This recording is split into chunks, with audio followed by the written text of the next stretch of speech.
thing that I found most memorable after my mobility period is networking, because I guess Share not only give us scholarship, but also give us opportunity to meet more people or more students around the Asian countries. So that's really, really precious opportunity.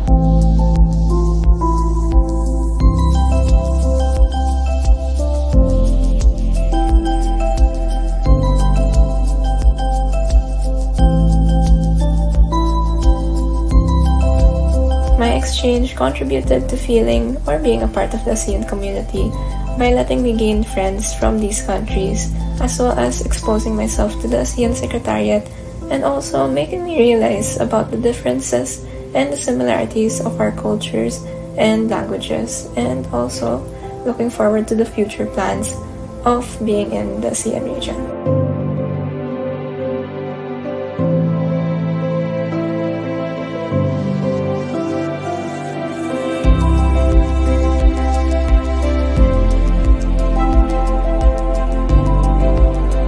Share is like a jumping platform for us to discover more about our strengths, our capabilities, and to what greater extent that we can be better than before. So I believe that it really helps me to become more confident and be determined of what I'm doing, and to be agile, to be able to work in a team regardless the backgrounds of the people that we're working with.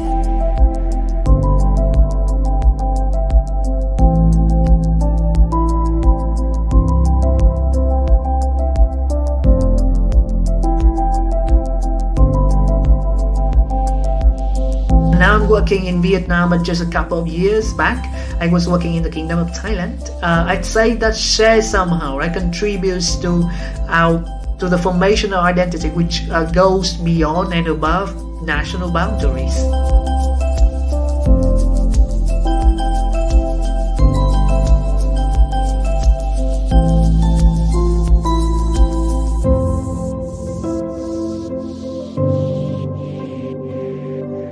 Apart from my English, I think I learned how to be open-minded. It really helped when I first moved to a different region in Thailand to work as a teacher. Knowing different cultures also helped my students see the world beyond Thailand.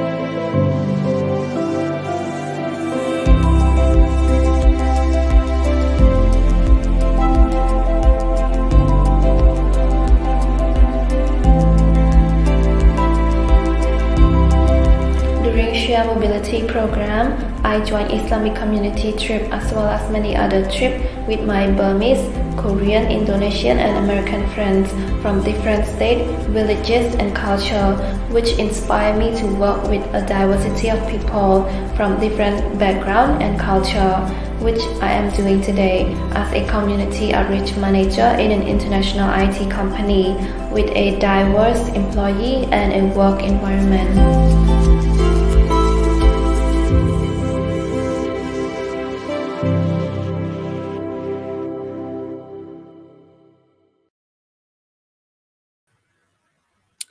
Welcome to the third and final day of the Share Program Policy Dialogue, the 13th.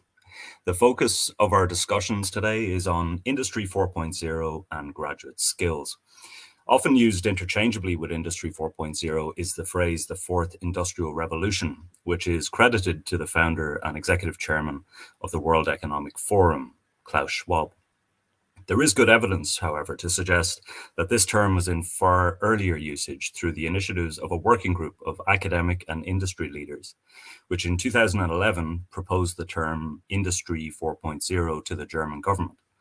This was closely aligned with the Digital Agenda for Europe, which had been launched by the EU in May 2010 with the subtitle Rebooting Europe's Economy. Fast forward a decade, we're talking about rebooting economies still, but also education and employment, albeit from the perspective of a very different crisis. Today's sessions will explore this forward-looking topic with a panel of experts from across Southeast Asia at the intersection of learning and future skills. We'll then hear from Share alumni on their career aspirations in the context of Industry 4.0. And we'll then close the session with a presentation of the recently completed Share Commission study on digital credentials in ASEAN, which draws on the experience of the recently launched European Digital Credentials for Learning framework. But first, we're very pleased to welcome Mr. Vincent Kwa, Education Lead for Microsoft Asia Pacific, to deliver a keynote on casting a vision for future-proofing the next generation, followed by a Q&A from the panel. Vincent has more than 30 years work experience in government, education, life science, and research sectors. In his current role, he spends most of his time with senior officials in the Ministry of Education and tertiary education institutions, listening and speaking with stakeholders to understand their needs and requirements. Vincent was also appointed the Asia Development Bank's high-level advisory group to the Asian Development Bank's high-level advisory group for digital technology in 2019. Vincent, it's a pleasure to welcome you to the Share Policy Dialogue, and thank you for taking time out of your business trip to Korea to join us today. Darren, thank you so much, and it's a privilege for me to be part of the Share Policy Dialogue 13. It's a great honor, and annyeonghaseyo, all the way from Korea. Welcome again, and over to you, please, for your keynote. Thank you. If you could share the first slide, please.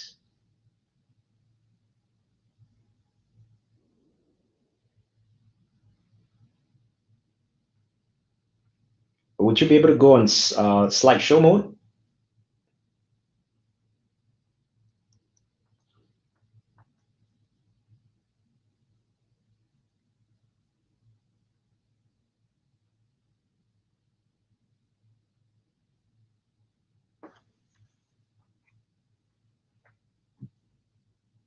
Sorry about this, Vincent. I think we're working out some technical issues. No problem. Great. So this is your first business trip or in quite some time, I understand. Since the beginning of the pandemic. And it's interesting and so good to actually see people again and together in groups of 10. That's the maximum number of people that can be gathered together in Korea right now. Excellent, excellent. Okay, I think we see the slides again. Yep. Yeah, perhaps the second slide. And can we do a slideshow, because then we can see the whole slide full screen? Yes. Okay. I think this is the first technical glitch we've had in the policy dialogue, so I'm very sorry it occurs on your keynote. No worries, no worries. I think what I'll do is I'll continue on as the team works to correct some of the information, some of the technical challenges. Okay. But I want to say, and I start by saying that Microsoft, our mission, really at the heart of the company is empowering every individual, and in particularly in the education system, in the education sector, empowering every learner to imagine and to create a world of their own, right? And this is an exciting mission. I can't be more excited than to be part of this organization, to be able to do that and to help learners to fulfill their mission and their vision and imagine a future for themselves. And I want to quickly start by saying that this is a quote from Satya, and he says that when people have access to education and skilling, they create new economic opportunity for themselves as well as their communities. Hence, it is really about empowerment. It is really about every single person taking ownership for their own careers, for their own future.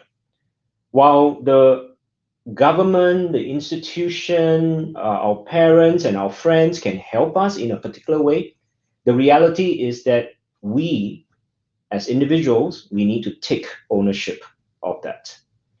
And if you go to the next slide, slide 3, we will try to manage the visual from here. Essentially, what we are saying is that at sometime in the future, in 2025, the kinds of technology jobs that will be available by then total to about 150 million, ranging from software development to cloud and data, data and AI, cybersecurity, privacy and trust. This is really going to be the main type of opportunities that is out there. And even in Singapore, we've heard that banks are even hiring more technical jobs and people than they are bankers, right? So these are some of the major shifts that we are seeing across even countries and advanced countries or mature countries like Singapore. I want to quickly reference a series of charts that I took from the World Economic Forum Future of Jobs Survey 2020. In terms of the kind of technology in slide 4, in kind of technology that will be adopted by 2025, look at the top 3: cloud computing, big data analysis or analytics, Internet of Things and connected devices. And of course, you have encryption, cybersecurity, artificial intelligence. All these are in the top 5. So you can imagine where the focus of a lot of enterprises, companies are going to be, and the investments that are going into this particular area. Now, we all know in slide 5 that there's also going to be that shift, the shift of certain tasks that are undertaken by humans that will also be performed more and more by machines. And we all know that.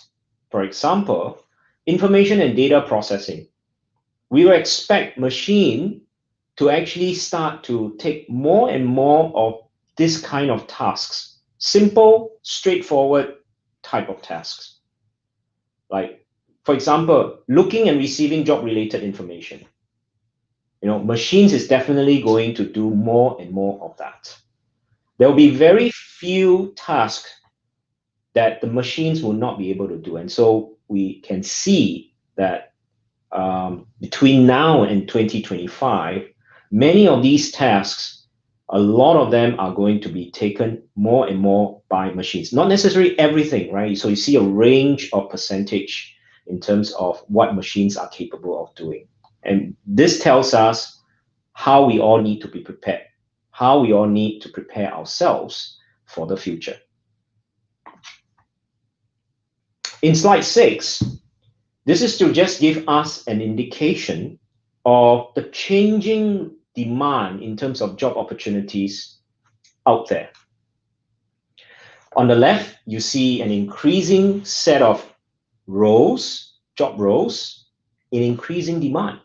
Data analytics, data scientists, AI machine scientists and specialists, big data, digital marketing, process automation specialists, business development professionals, and so on and so forth. And then when you go on the right side, these are the kind of job roles that will be decreasing. It's not a surprising thing. Data entry clerks, right? These are very manual, low value type of tasks, administrative type of work, definitely simple, straightforward accounting, bookkeeping, payroll, administration, and things like that. So as long as we have a view of what is increasing in demand and what is decreasing in demand, we will be able to then think how and where we should be focusing on. And so having such information at hand is actually good for everyone. The last chart from the World Economic Forum, last 2 charts from the World Economic Forum that I want to quickly share with you, it will be this particular 2 charts. On the left, we can see what are some of the emerging role clusters that is going to be needed for the jobs of tomorrow. Again, I do not want to belabor some of these issues: cloud computing, content production, data and AI, engineering. Marketing will continue to be there, right? So there are some areas where you still need human intervention, and that's still good for us. People and culture, sales, right? These are some of the things that is needed. And so we can then use this as information for us to reflect. But I would just like us to look at the chart on the right, which is really, really interesting. You have actually a consolidation of roles, jobs of the future, transiting on from the left into jobs of the future on the right. And you see that there is a consolidation and clustering of different roles. I know sometimes the text is a bit small, but right at the top on the right side, cloud computing reigns the highest, followed by engineering, followed by people and culture. So if you correspond that the clustering of job roles into the table on the left, then that's how you see this is where the demands are. And the thickness of the bar that you see over there indicates the demand and how the roles are actually transiting. So that sets us up for some of the thinking that I would encourage everybody to start taking a look. And this is just going to help define what Industry Revolution 4.0 is all about. And there's so many different aspects of it. In my last few slides, I just want to really talk about, regardless of where you are, whether you are still in an academic institution or even in an organization, we need to be always thinking, right? Working to build a learning culture. And we need to build this learning culture at 3 different layers. We need to build it at the institutional level. We need to build it at the educator level, and we need to build it at the student or learner level. Which means we need to think about how we incorporate new content, new curriculum, new materials, and start to see them as some of the good and necessary skills and capability that we want our young people to be building their skills on.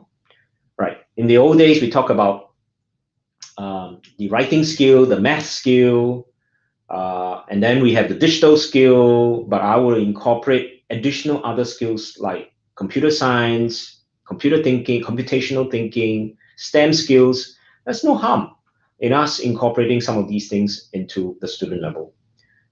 But then moving forward, you also need to start thinking about future relevant skills, industry relevant skills, because everyone will be graduating and then going out into the workforce. And you want to make sure that you'll be able to land a role in the workforce to be able to do that.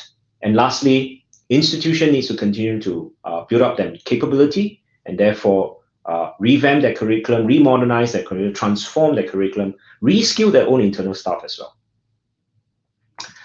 Just want to share an example in slide 9 where we are involved in a government-sponsored project with the Ministry of Education called Campus Merdeka in Indonesia.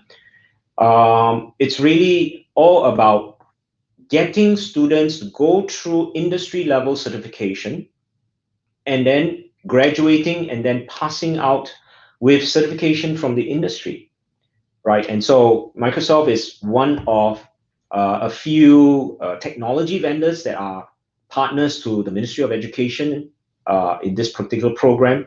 We put in our modern productivity, content, cloud computing fundamentals, data, AI, knowing that these are some of the things that the country wants. In total, we have about 6,000 applicants to this. We were only able to take in 1,100 app participants, and we made them go through a very structured program, and they will all end up graduating with some of these certifications that you see at the bottom. And in slide 10, what you see is just a press article of the candidates that were involved in this, going through independent study program that is part and parcel of Campus Merdeka. And we are looking at how we're going to scale this up into larger size and maybe even into other countries as well. My final slide. I know I'm taking a bit of time. Just want to touch on where I think the future is going to lie. One of the key things that we need to do is really to understand, there's going to be so many certifications out there. What then is the digital credential and accreditation platform look like? Now, I'm afraid that I can't share a lot more details, But when we think of all the different skills and capabilities that people are acquiring, digital skills, curriculum, content, right, and future-ready skills, there must be a platform to triage and to validate and to say, yep, you got a relevant skill and therefore it is transferable or it's recognized from one city to another city or maybe across countries as well. And so this is something that, I think it's going to be the next phase where there's going to be that ability to be transferable, and it's very, very important, right? Interchangeable or connected, just like a skill passport, where we have a passport, a country passport that allows you to travel from one country to another country. Maybe we should have a skill passport that allows you to validate that this is your right skill and this is who you are, and therefore we are able to recognize you and therefore get you into the role in another country. And this is something that we are definitely looking at innovating and sharing. And so very excited to be part and parcel of this. I would like to thank Darren and again the Share team for all the effort in putting this show, and really congratulate on a successful conference so far. Back to you, Darren.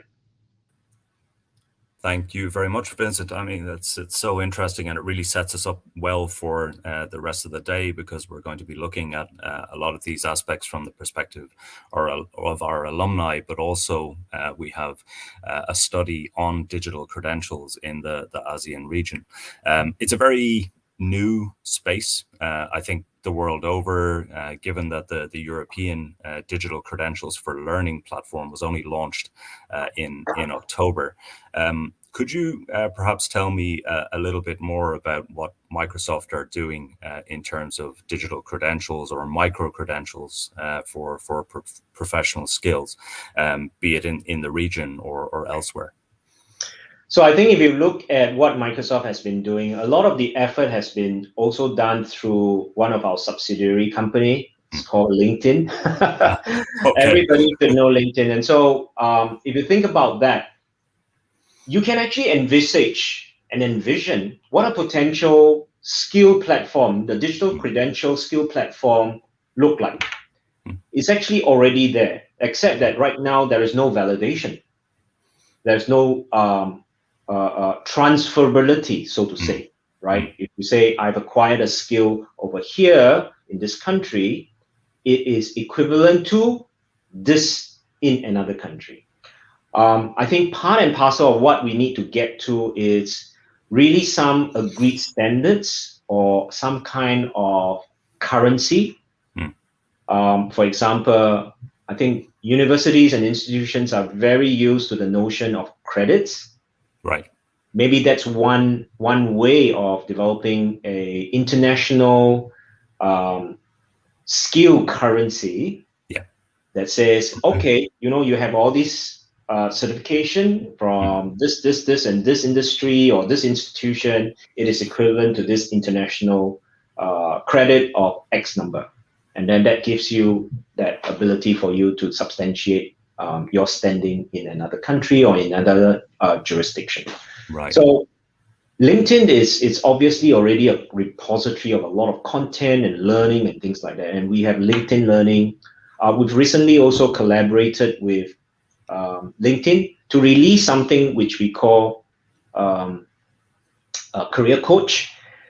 It's an interesting platform because what we want is to provide students, undergraduates, with an opportunity to, number one, get connected, network, share their credentials on a common platform, and then starts to position themselves or work towards a point where they are employable. Right. We cannot guarantee employment, but we work towards a point where they are employable. And how then is employability look like? Exactly. Standards, credentials, credits, digital currency, all these things all add together. And so still work in progress.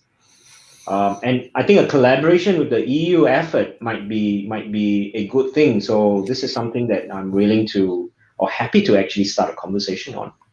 That would be fantastic. I mean, I think the European experience with the ECTS, the European Credit Transfer System, and the learning we've taken from that and try to apply in ASEAN with the ASEAN Europe Credit Transfer System, we're seeing more cohesion across education systems. But what you've mentioned, it's not just a case of looking at it from higher education perspective, but seeing the links then into industry and giving people control of their credentials. So this idea of self-sovereign identity, the ability that we have a wallet and an ability to build a portfolio of skills and credentials, and that can be recognized the world over. So, I mean, it's very much the future, but it is already here, I suppose. As someone has said, the future is already here. It's just not so well evenly distributed yet. So we need to get there. And big fan of what LinkedIn is doing in this space. So look forward to seeing more and having a conversation with you on what we can do in the ASEAN region. A good question here from one of our community of practice members. What's your advice to higher education institutions to blend curriculum or reform to meet job demands in the future world of work? And great question, and thank you for that question. And which is why part of what I'm saying is that we need to make sure that the learning culture is embedded straight from the institutional level to the educator level and to the student level, right? You want to reform. It is hard work. I've known institutions who haven't changed their curriculum and content for years because why should we change? Mm-hmm. But recognizing that now that we have a view of what is happening or what's going to happen from now to 2025 and the rapid changes of jobs and technology advances, all that happening, institution needs to understand where that trajectory is moving. And then after that, work backwards. Work backwards to say, okay, if our institution, our focus areas are this, this, and this, what then should we expect from our educators? Which means our educators will also have to be learners themselves, adopt these new technologies and all that, and not to be doing business as usual. It's a massive change, right? If you also require your educators and your faculty to go through those changes and create new content all over again. And we know the process, how lengthy and tedious that process is. You got to go through content review, curriculum review, the board review, and then the council review and approval, and finally at the university level. That may take 6 to 12 months. And so we have to recognize that we will never be able to get it spot on. Right. But we can be trying to be as close as possible and to keep up with it. It will always be lagging. It will always be lagging. And we need to recognize that. Mm-hmm. And so this is something that I think institution needs to take responsibility and ownership, knowing the trends, knowing what are the technologies out there, and then plan for it. Deliberate. You don't have to start with core curriculum. Maybe you can start with elective. So it gives you some options to play around as well, if you don't want it to be too onerous in the process side of things. Mm-hmm.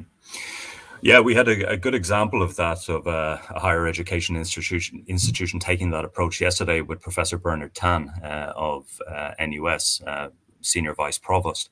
And, he acknowledged it's not easy to do, but it's something that institutions have to do. And I think it's important we grasp the nettle. Another good question from Cheng here.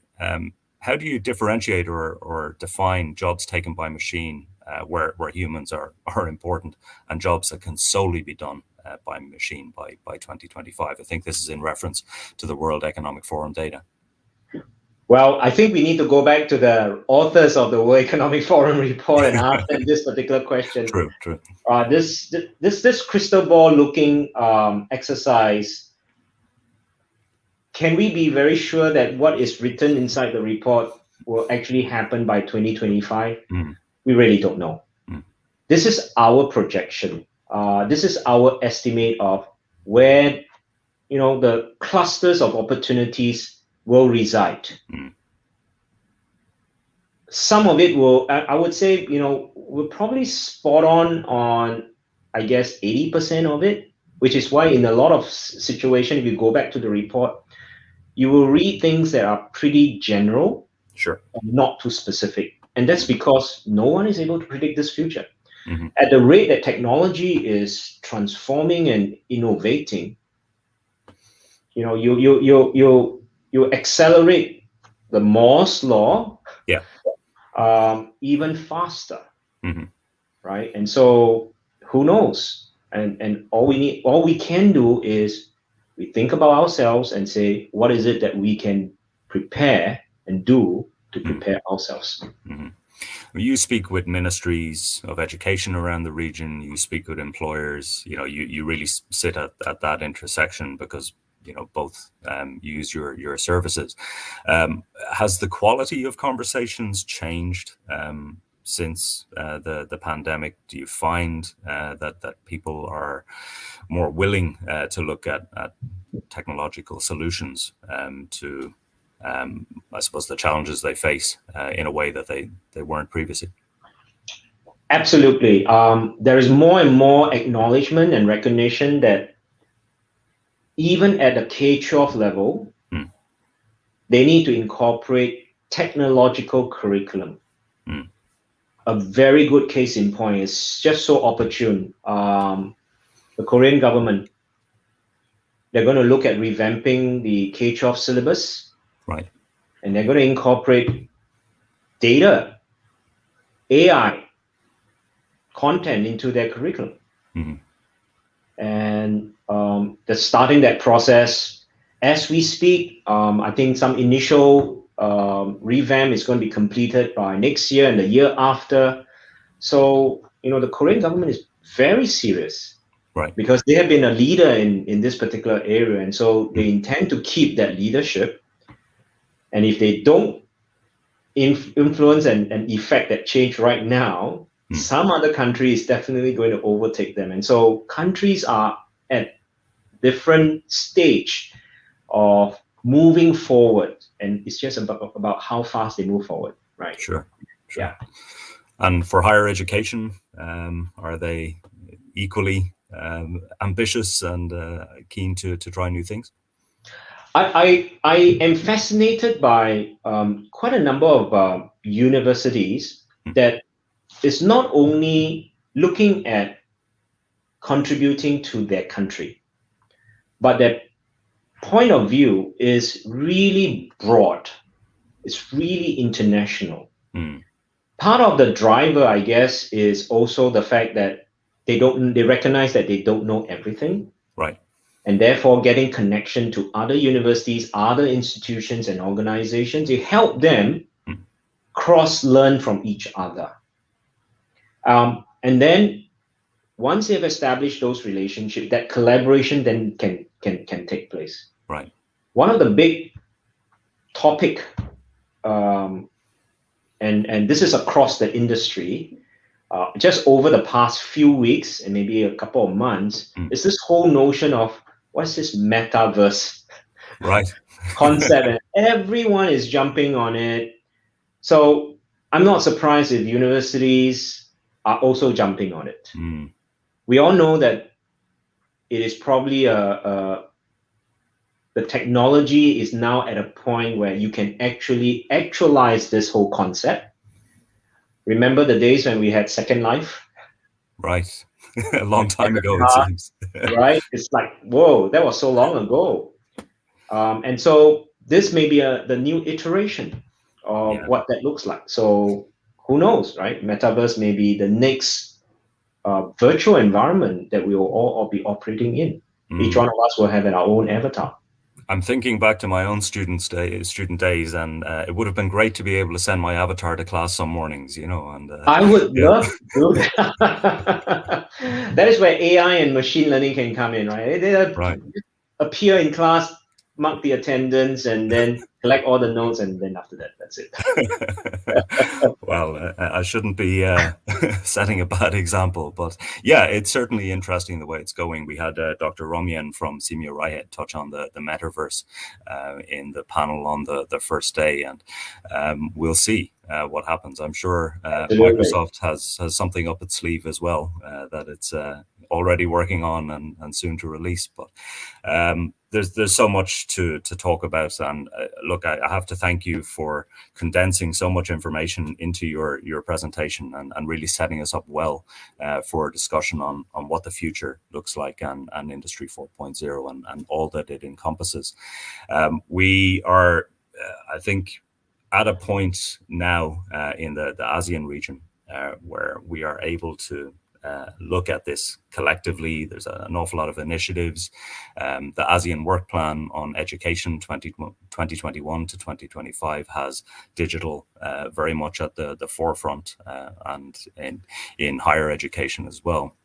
And we have a new ASEAN working group on higher education mobility, which gathers the key stakeholders and senior officials of the ministries of education around the region to discuss these developments and how that can be implemented off the back of the work plan.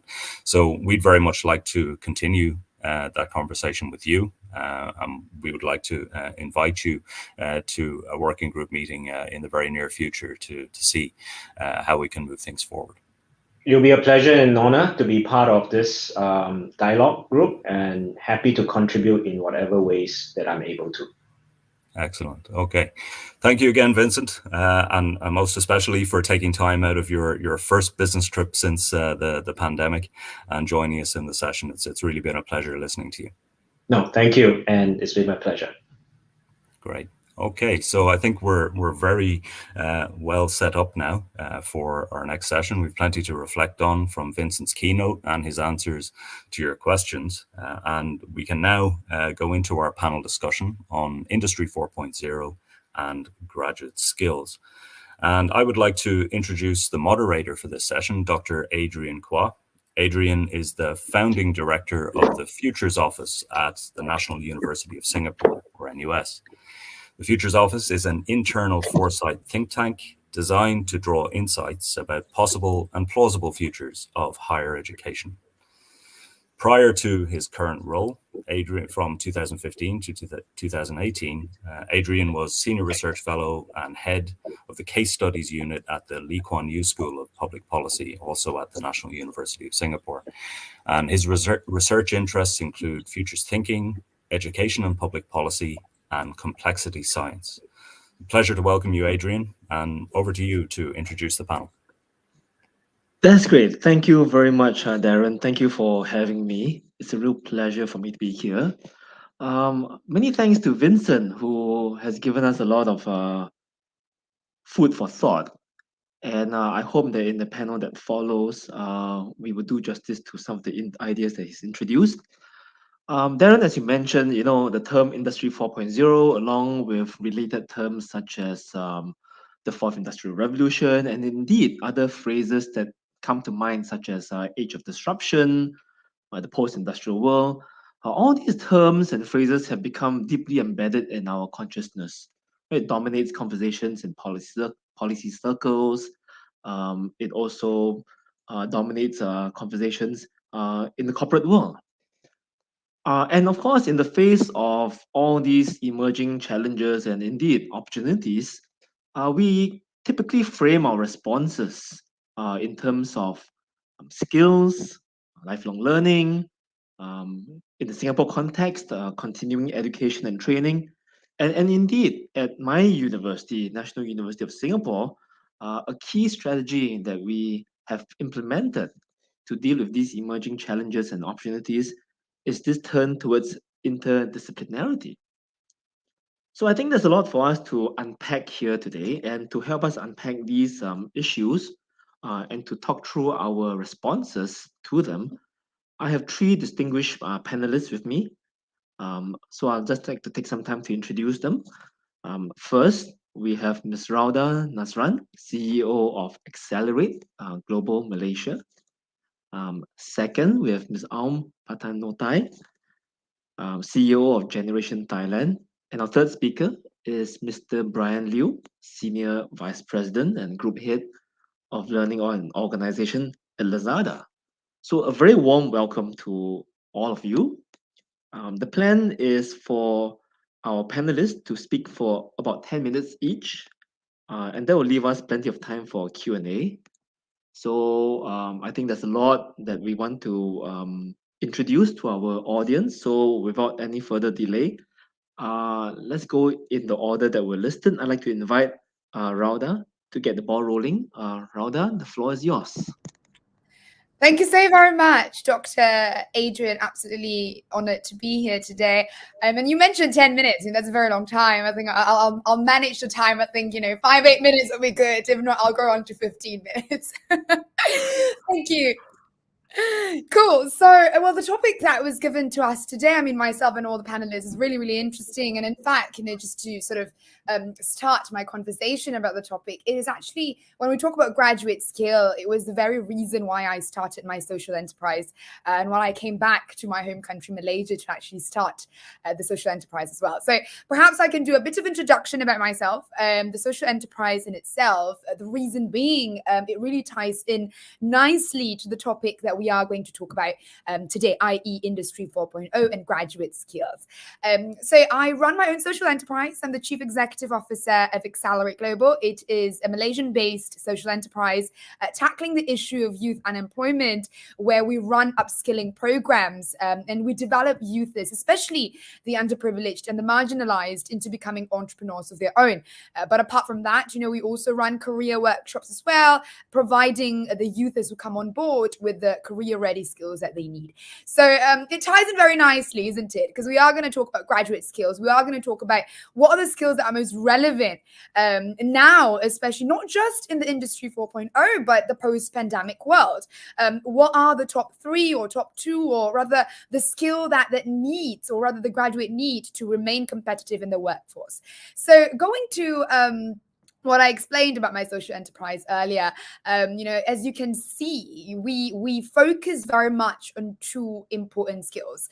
So to accelerate, number 1, we run entrepreneurship programs, and that entrepreneurship programs focuses very much on providing and rather developing the youths into becoming independent, self-sustainable youths. So when we talk about graduate skills, I'd like to tie this in as well, because in the post-pandemic world, especially now with the Industry 4.0 on top of that, it's very, very important that the graduates have the skills they need to become self-sustainable. Now, what does this mean?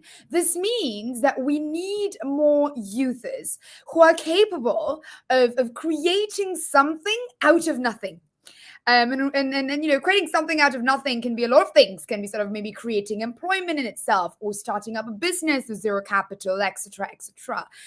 But I wanted to focus very much on this independency, or rather becoming self-sustainable, because this skills is actually, we're very scarce at that, especially in the ASEAN region. Being in Malaysia, I can say that looking at the unemployment rate that is on the rise, especially now more than ever, we can see that the barrier, or rather the gap that exists, is not the communication skills. It's not the hard skills or other technical skills. We're talking about marketing skills or engineering skills. It's not all of those things. Rather, it is the independency skills, and not relying on a certain entity to create employment, to find opportunities, to generate income, and then everything that comes under that umbrella. Hence why, if we talk about Industry 4.0 and what is the most relevant skills that is required by the graduates at the moment, it is that self-sustainable skills. So under our programs at Accelerate Global, we very much focus on rather guiding these youths. If you have 0 ringgit or $0, let's just say US dollars, right? Because we all come from different countries at the moment. If you have $0, what can you use at home to start generating income? And I've asked this question a lot to university students, and then surprisingly, more than 80% of the answer is you can't do anything because you've got no income. But can I just say, that users have the capability to start something even though they've got $0, I mean, $1, or rather, I started Accelerate with zero capital as well. And it is about using what you have at home, or other tools that you have at home, to start employment, or rather to start something in order for you to be employable in the first place. And that is one out of the many other skills that I believe the Pandemic Revel is really, really on demand at the moment, especially us sort of going out of the pandemic world, post-pandemic world. We need more job creators as opposed to job seekers, right? More entrepreneurs in the ecosystem as opposed to just those who are seeking for employment. Because at the moment, the ratio is just not balanced. It's unbalanced. And that needs to be done. We got to do something about that. In order to make sure that the users nowadays can compete in the workforce and in the workplace as well. And when we talk about these entrepreneurial skills, or other skills to create something out of nothing, it's not a skill that should be possessed by only entrepreneurs.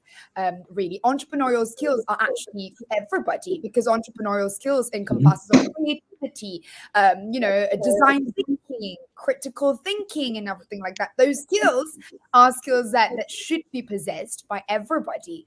And so I really like to think that the entrepreneurial skills are really scarce at the moment. And I think one of the reasons is because people think that skill should only be possessed by entrepreneurs. But really and truly, it should be possessed by everybody. I mean, youths as well as graduates who are seeking for employment, because it does benefit them at the end of the day. Yeah, dude, is my time up, Dr. Adrian? Sorry, I saw you on YouTube. Well, first of all, please just call me Adrian. And secondly, you've given us so much, and I think there's going to be a lot for us to discuss. First of all, when we listen to Vincent's opening spiel, he rightly talks about the big picture, and he framed his thoughts in terms of grand challenges and big scale disruptions and policy responses at the level of government and ministries of education and schools and universities and so forth. And I love your approach, which is a very good counterpoint, because while it's important to talk about the very big, it's also very important to talk about the very small and the ground up, right? And I love that this is a social enterprise approach, and the other thing that you said, and I think it's worth us discussing it later on, is that when we talk about Industry 4.0, we forget that it's now unfolding against a backdrop of a pandemic.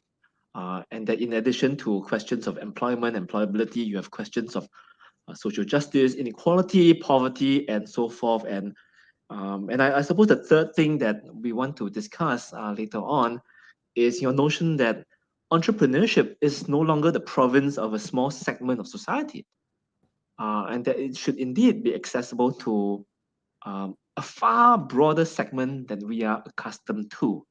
So rather, you've got us off to a great start. I hope you have a chance to think through some of these questions I've just seeded. Let me now very quickly turn the floor over to Om.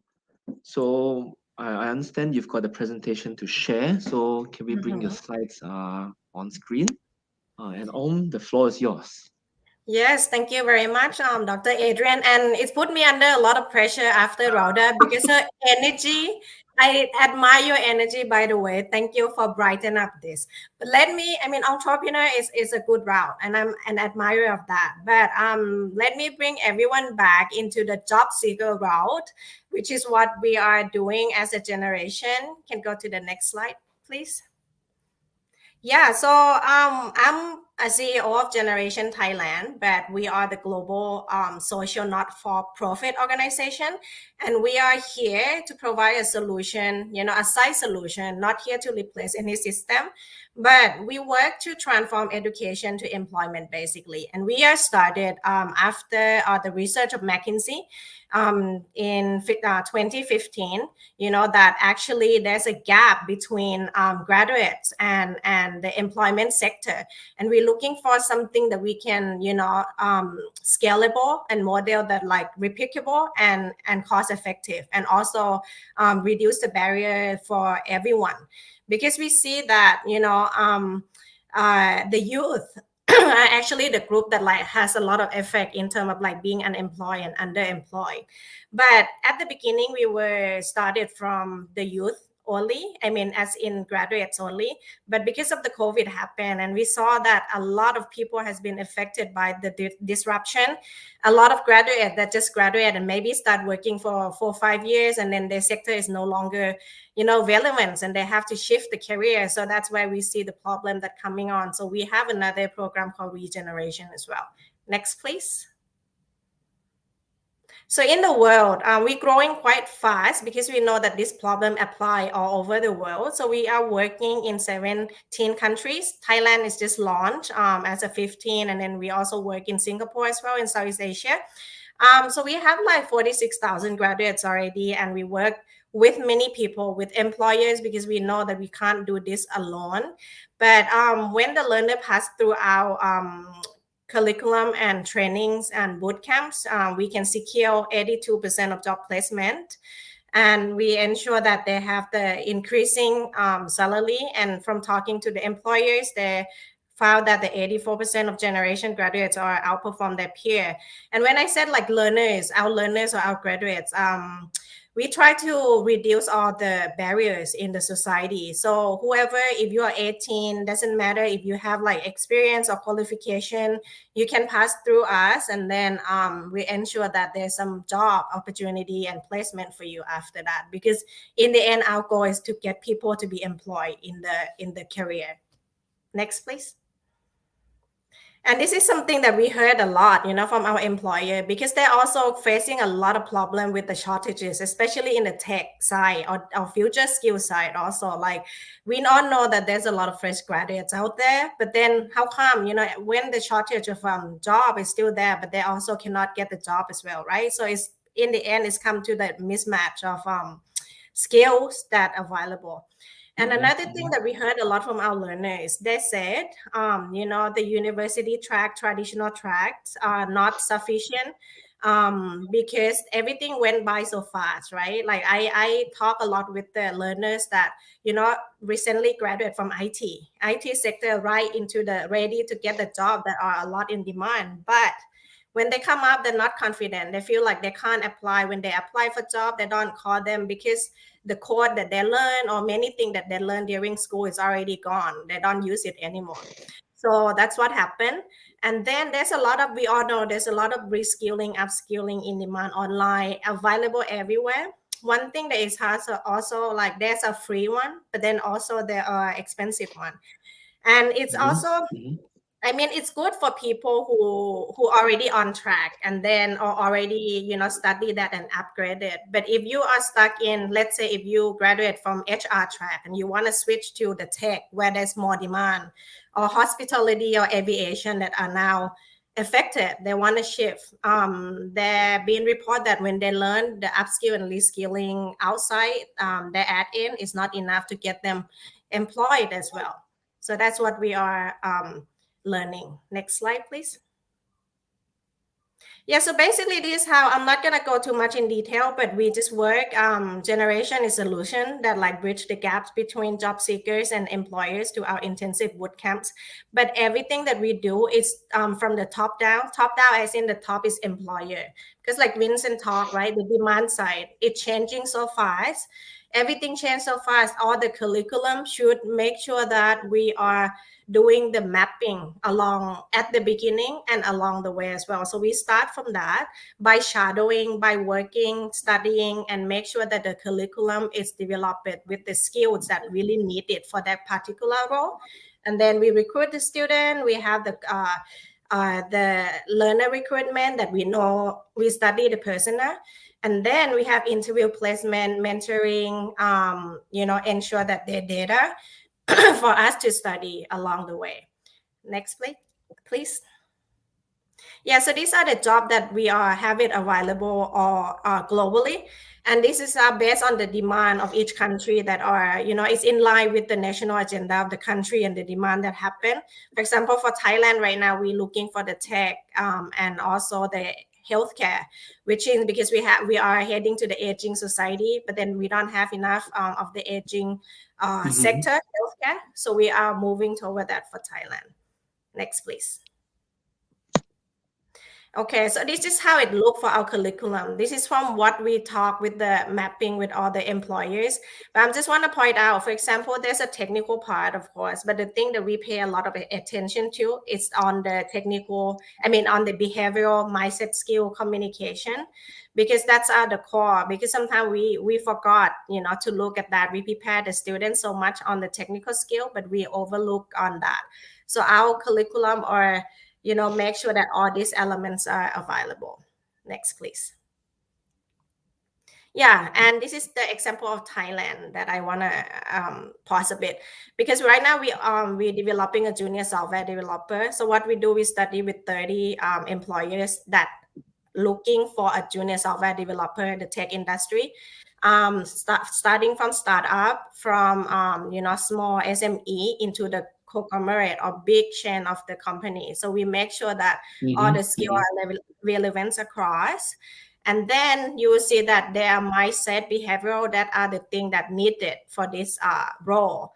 And we make sure to do the understand the breakdown moments also. So I think for my suggestion for the university, it is really important. You can't build the curriculum and not looking and shadowing and really understand the different type of the employers that of the demand, and make sure to validate it along the way to ensure that in the end the graduates come out and ready to roll.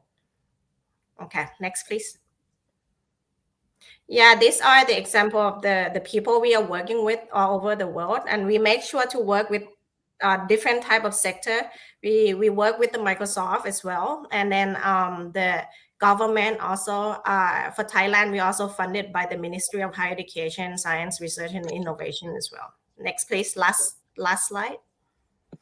Yeah, and I want to mention this because the employment and underemployment, or whatever we're trying to close the gap in the world, we can't work alone. Like university cannot do it alone, government cannot do it alone, and also employer also cannot do it alone. That's why our model, we always ensure that we add all the partner into this and help working together to ensure that this is something we tackle along together, so we are in line. So yeah, I'll leave it at this. So if anyone have question later on, really happy to receive them. Wow, thanks, thanks for giving us also a lot of things to think about. I love how you concluded the presentation on this very important point of the importance of collaboration. Unemployment, underemployment, and all the associated consequences of it is a complex problem. It cannot be solved by a single agency. It requires multiple stakeholders to work together. I think that's an important point to talk about. I just wanted to pick up very quickly on a few things that you said in the presentation, which I think we could discuss later on, and perhaps participants may want to push you a little bit on that as well. I think the first thing you mentioned was that you rightly point to a kind of a gap, or as you put it, a mismatch. And every time, for the longest time, whenever people feel they need to upgrade themselves or they need to level up their knowledge, our default action is to go back to school, to go back to university. Right. And so in a sense, the university is supposed to be the solution to this problem of mismatch and gap. And what you seem to be saying is that perhaps the university is the source of the problem, that perhaps we're not educating people to be relevant for this world, and the university itself seems to be out of step. And perhaps this is something that we can talk about later on. And I think the second point, similar to what Rauda said, you talked about, in addition to technical skills, you talk about mindsets, behaviors, right? So-called soft skills. And Rauda, earlier, you mentioned self-sustainability, resilience. How do we develop these things, right? They are not, some might say that they're not skills. They are traits, they are predispositions, they are perhaps even value systems. Perhaps they're not skills in the sense that they can be rendered in a module and then credential. So how do we help our learners, right, both young and old, develop some of these mindsets, behaviors, self-sustaining resilience? So I just want to give you some things to think through. And in the meantime, let me invite Brian to share his thoughts on some of these issues that we are covering today. So, Brian, over to you, please. Brian, can you please unmute yourself? Sorry, typical issue, right? Sorry about that. Thanks, Adrian. I had the privilege of Welcome. The going. floor is yours. Yes. Thank you. I conspired with the earlier two speakers that I would go last, so that I would try and touch on anything that maybe they haven't brought up yet.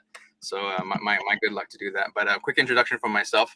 I take care of the learning and org development function here at Lazada Group. Those of you not familiar with the Lazada Group, we're under the Alibaba umbrella. And we are their Southeast Asia e-commerce arm. So that's what Lazada does. So for myself, I'm coming in really with the angle from bringing the tech company angle, right? I think looking at employment in tech people, there's a lot of aspirations for people to join tech companies. So I hope today anything I'm sharing will just help you give you I would say more accurate information and a clearer picture in terms of what it means or what we look out for from the tech company perspective.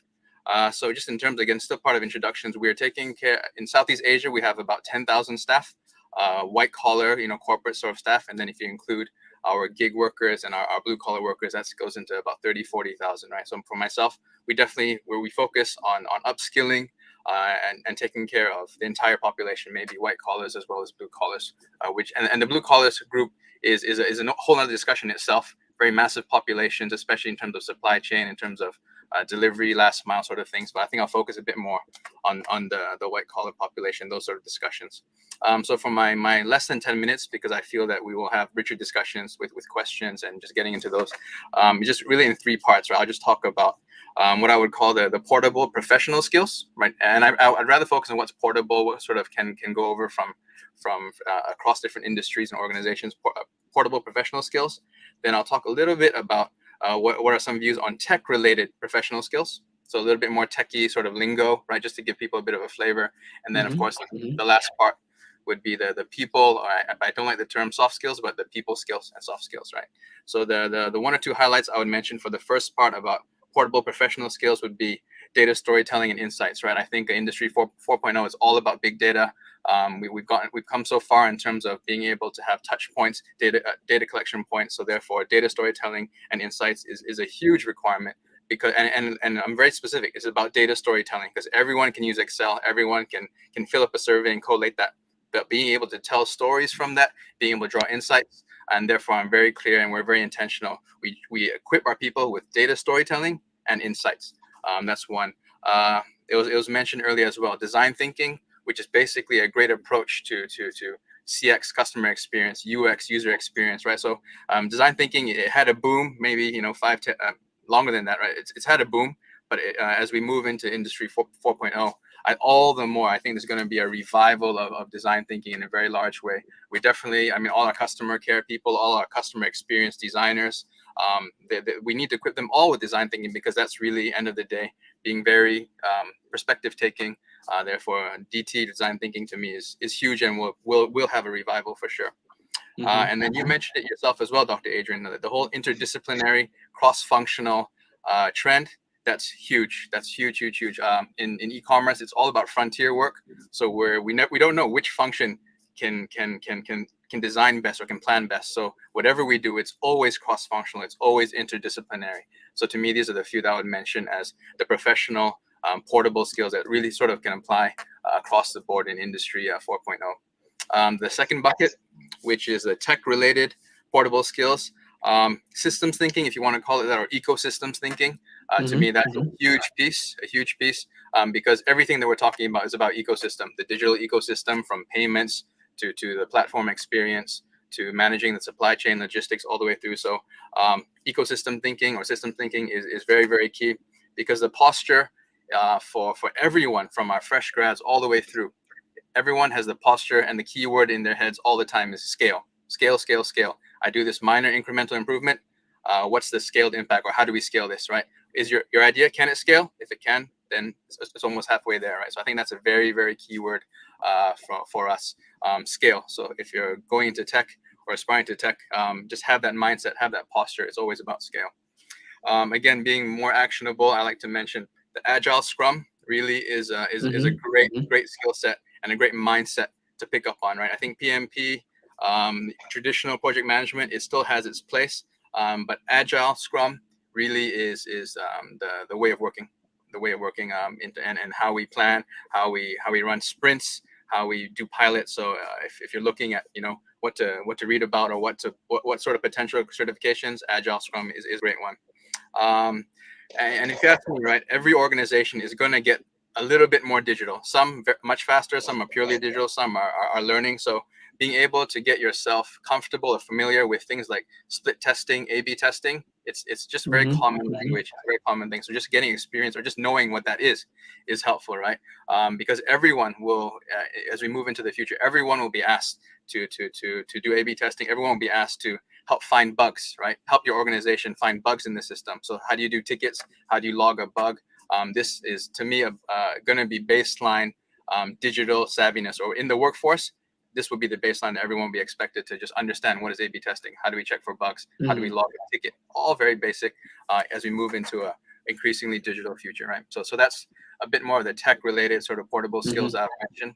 And then the last part, in terms of people or soft skills, the few I want to mention is one, we're very big, and to me it's become very clear that cross-cultural intelligence, we know it sounds very qualitative, but it is truly a critical skill or critical experience to have, because again, as we know, as everyone, as organizations are able to work from anywhere, we're able to hire people from anywhere, everyone's working remotely. So therefore, cross-cultural sensitivity, cross-cultural intelligence, which frankly and practically translates into cross-country collaboration, right, is absolutely critical. So regional experience, having a strong regional mindset, being bilingual or picking up an additional language really adds value, as really organizations all become regional or are hiring people and setting up their teams in a very remote and regional sort of fashion. So cross-cultural, regional experience is key.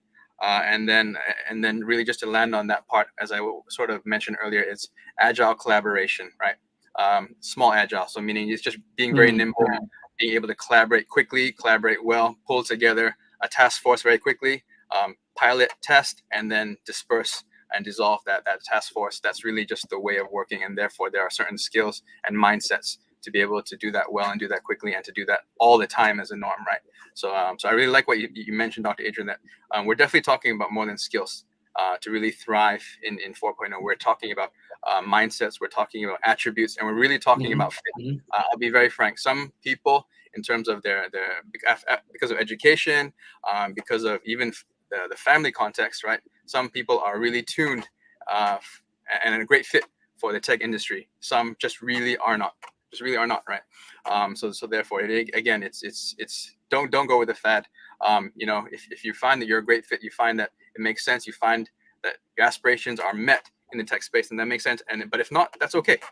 Everyone should and find their own pathway. Don't get too caught up in the whole tech companies are amazing, Fang is the best, or Mang if you want to call it Meta, right? So, absolutely. Even though I'm in the tech space, I would say that it's not for everyone, and that's not a good thing or a bad thing. It's just be practical, understand yourself, and then of course just attend sessions like this, and that's where you get a better view in terms of what it really means to work in a tech company. Because I think there are a lot of misconceptions and myths, and I'm happy to shed light on that today.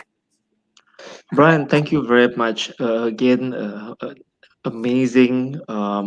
First of all, I love how you developed three typologies of skills, although I'm sure you will agree with me that perhaps they are not so distinct from each other. They kind of shade into one another, right? For example, in terms of your portable skills, storytelling, right? If you have no cross-cultural intelligence, you're not going to be very good storyteller. So I think they're kind of all interconnected, and of course, without data analytics, there is no story to tell in the first place. So I think we do need to, and I'm sure you agree that we need to take them as a totality. I especially like your point that sometimes when we say soft skills, and using the word soft, we seem to regard them as somehow inferior, right? Soft as somehow secondary to hard. But I think, and you also talked about this, that in this emerging world, perhaps it's not appropriate to call them soft skills, but perhaps core skills. right? Yes. Because they speak to our humanity that we should, of course, cling to amidst all the technology that's emerging around us. So thanks very much for a lot of points that you raised. Um, Thank you for all three panelists, and Rhoda. Sorry to have kept you waiting.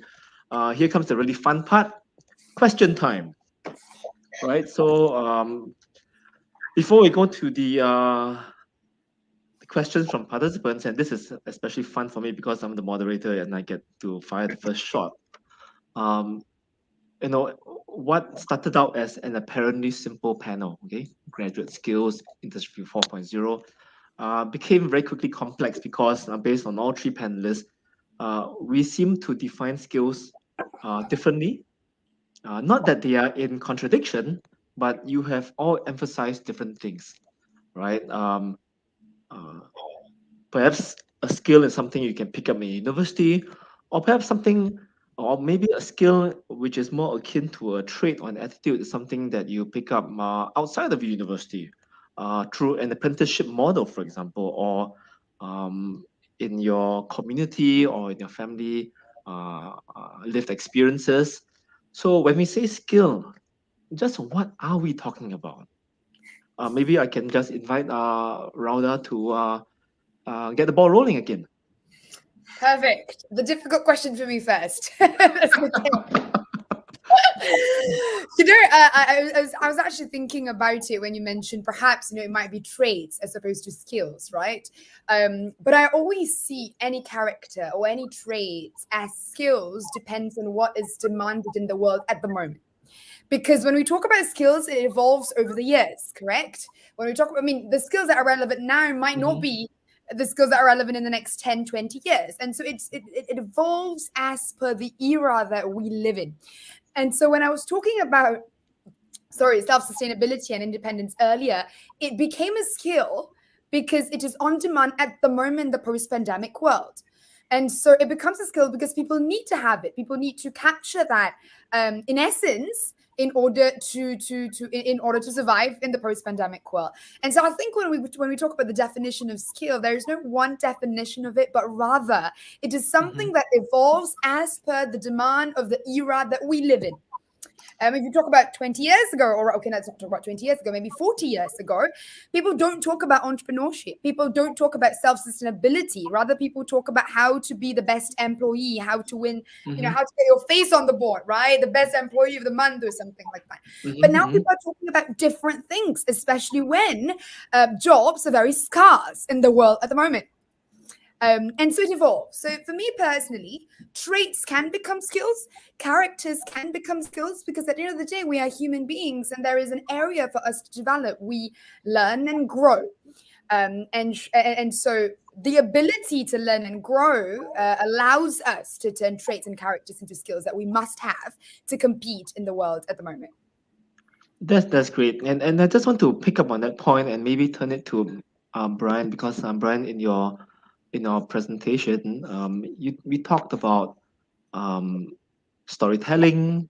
We talked about the sensibilities that underpin design thinking, for example, creativity, right? Cross-cultural intelligence, agility, and if we start to regard skills in those more tangible aspects, right? Creativity and agility and so forth.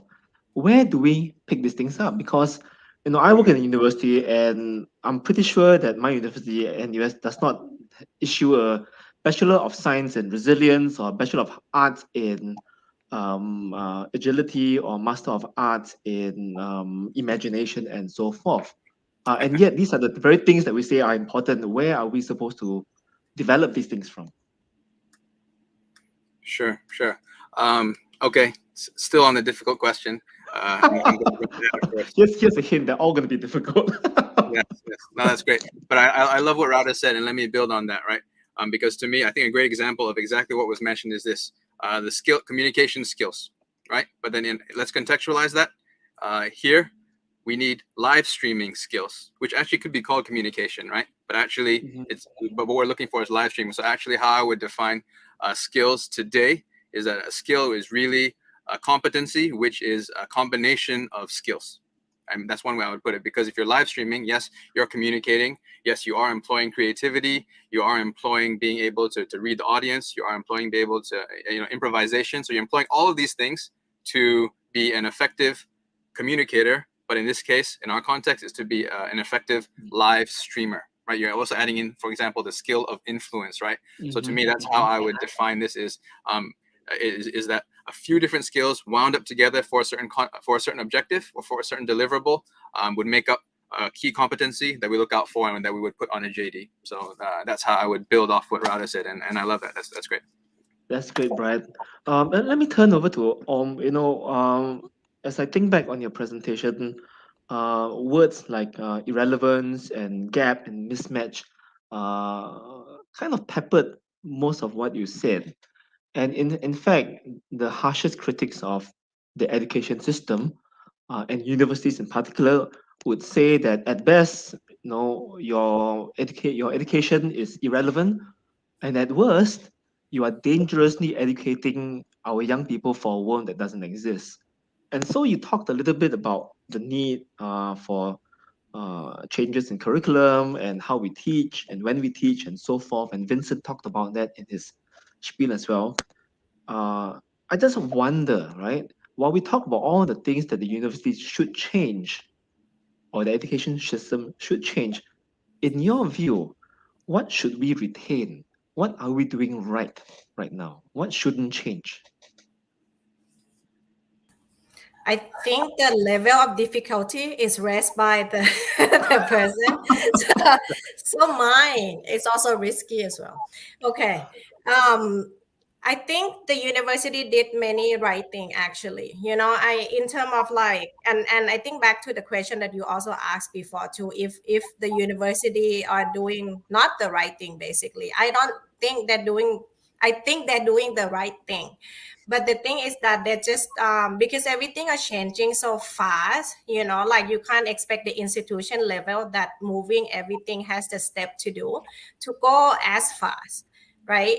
So I think right now at the moment the university all over the world are trying to go into the right direction. I think in what university are doing well.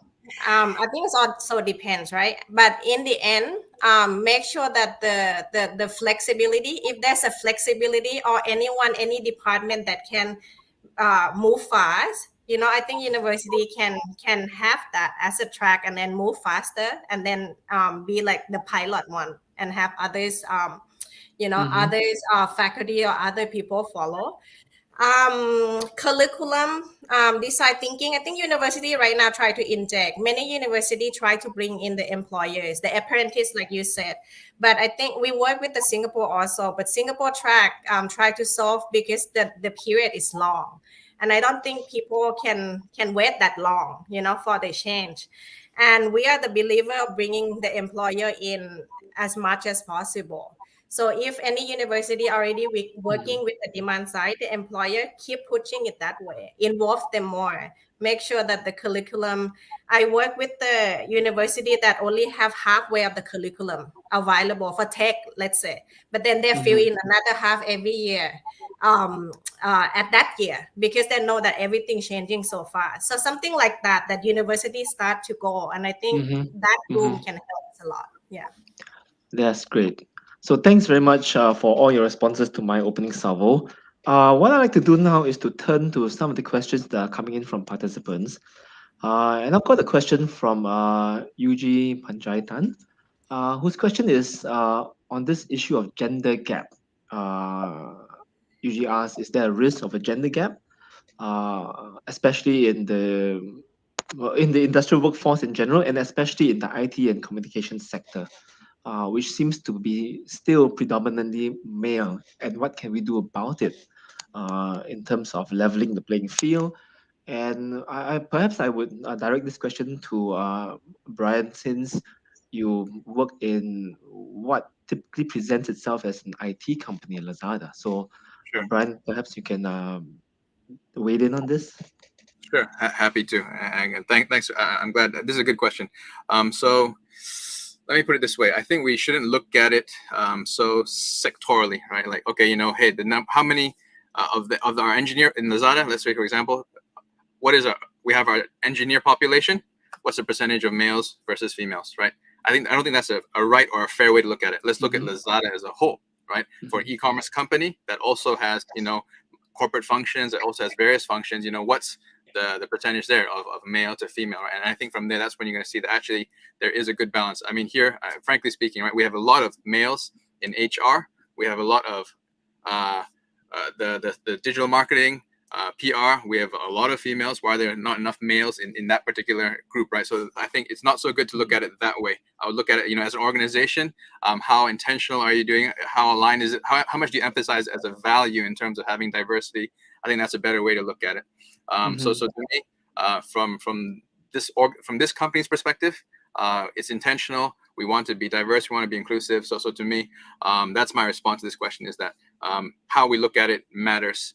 It just so happened that, you know, for a few years back, a lot more guys wanted to go into technical majors, and therefore, you know, that's the supply that we have right now, right? But like I said, end of the day, you can have a lot of male engineers, but we also have a lot of very strong females on the social media side, on the digital side. So again, it's about collaboration. It's about looking at it the right way, and then of course being intentional to make sure that as a whole, everyone is paid equally. Everyone has a fair chance to be hired, right? So I think that's how I would look at it, and that's my response.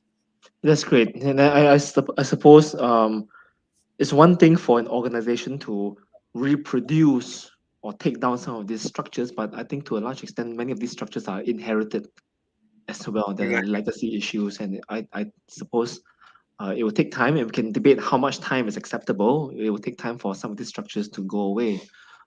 Maybe I'll invite to weigh in on this issue, and maybe talk about what other gaps occur to you, not just gender, but perhaps even an age gap.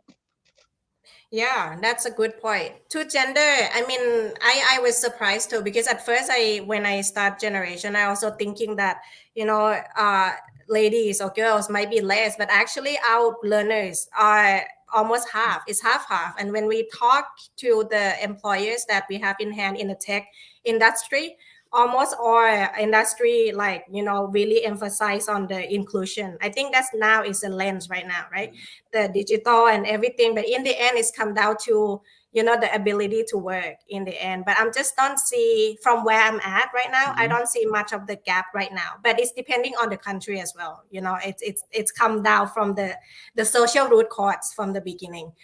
For others, the age gap, definitely we meet a lot of mid-career, you know, the one that are between 40, 50, that right now has been affected a lot with the disrupt of the, I think these are the group that need actually a lot of emphasis to look into, because they have a lot of like skill set, but there are certain things that actually once they're out of the system, for example, I talked to the pilot, and now he come to apply for a junior software developer, and he said there's no other way, because his skill cannot go anywhere, and he think that like the tech skill might be something that really wants, you know. So we work a lot with that, and they're facing with a lot of barrier when people thought that the mid-career is harder to adapt into the younger world. You know, so there are actually a group of people that really we need to look into more. Yeah. Yes, that's great. Rana, do you have any thoughts on this? I do, although it's not about gender gap or age gap, but rather it's status gap, right? I work a lot with the underprivileged and the marginalized. So when we talk about tech and when we talk about digital literacy, the gap exists with the underprivileged community. Now, I can speak about Malaysia because, you know, obviously my social enterprise space here. During the pandemic in itself, I could see that our privileged group of youthers, the self-paced learning with our modules were quick, right? They finish our entrepreneurship program in like a month as opposed to 3 months. But for the beneficiaries that we have who are underprivileged, be it male or female, the learning pace is a lot slower.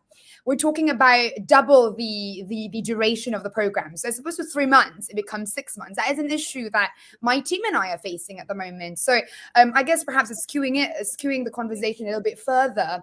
It's not just about the gender gap or the age gap that has mentioned. It's also about the status gap, right? And I really like what Brian mentioned about not looking at it as how much, or rather, how much participation for women is in that industry or in this industry, but rather leveraging on the strength that we have. Right. Because to be honest with you, for the social entrepreneurship ecosystem, I see a lot of female in the industry, and then there's not many male, and that's completely fine because perhaps the female has more empathy in this area and male has more expertise in that area. I think the way we look at gender gap needs to change. Because it's actually not just about 50-50 in every industry.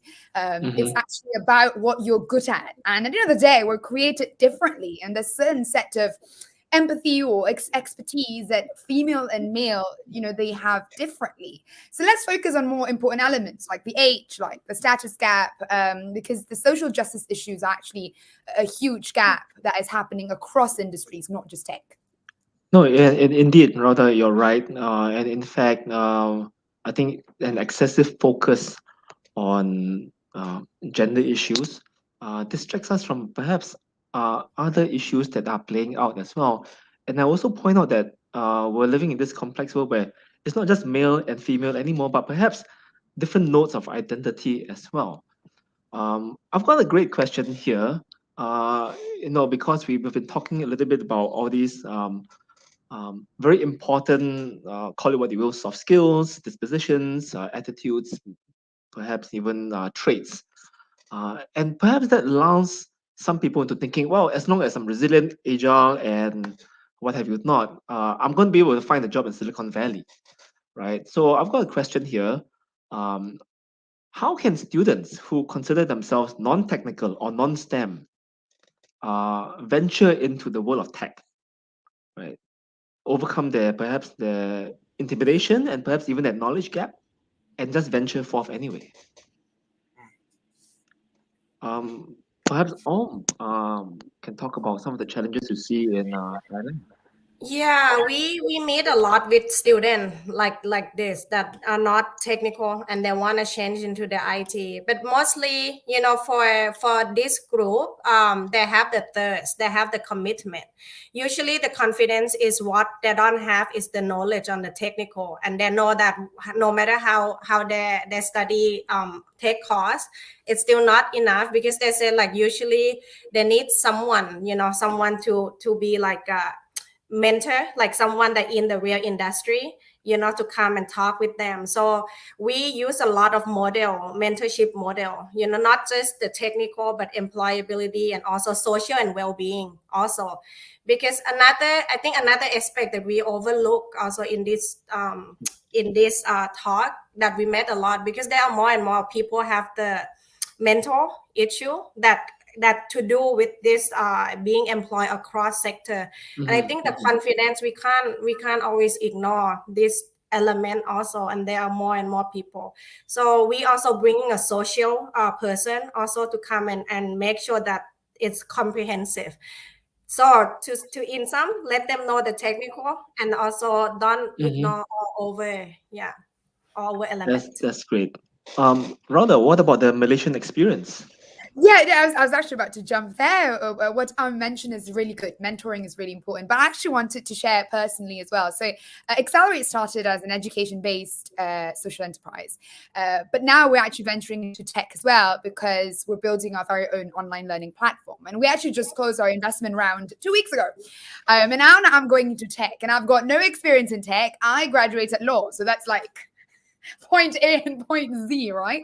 But what really helps is actually having the board members who actually supports me and essentially making me understand, or rather teaching me and growing me into that area. So I just wanted to follow up from that she's absolutely correct, 110%. Having that right mentor to help you grow is vital. It's not just about learning from books, right? It's also about having the right circle. And as for me, a law graduate who's now essentially venturing into edutech this year, the board members that I have really helped. And I think it's just reaching out to people. I think a lot of youth is, at least the ones that I've talked to, are quite, scared or rather nervous to reach out for help. But I tell them always that, when you open up about perhaps, your wish to learn, your wish to grow, it's not a vulnerability. It's actually a sign of strength. And no matter how old you get, right? So you always learn and grow. So I guess reaching out to that network of people will definitely help you gain that confidence. So I'm with Am on this one, 110.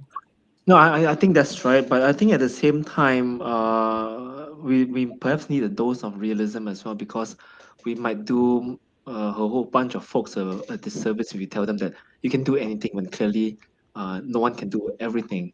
And I think Brian would like to chime in on this question of non-STEM or non-tech keys getting into the world of technology. And Brian, over to you. Definitely. So I want to chime in because I'm like you, Rada. I'm not a tech person at all. I hate pressing the Excel button on my desktop. I hate Excel.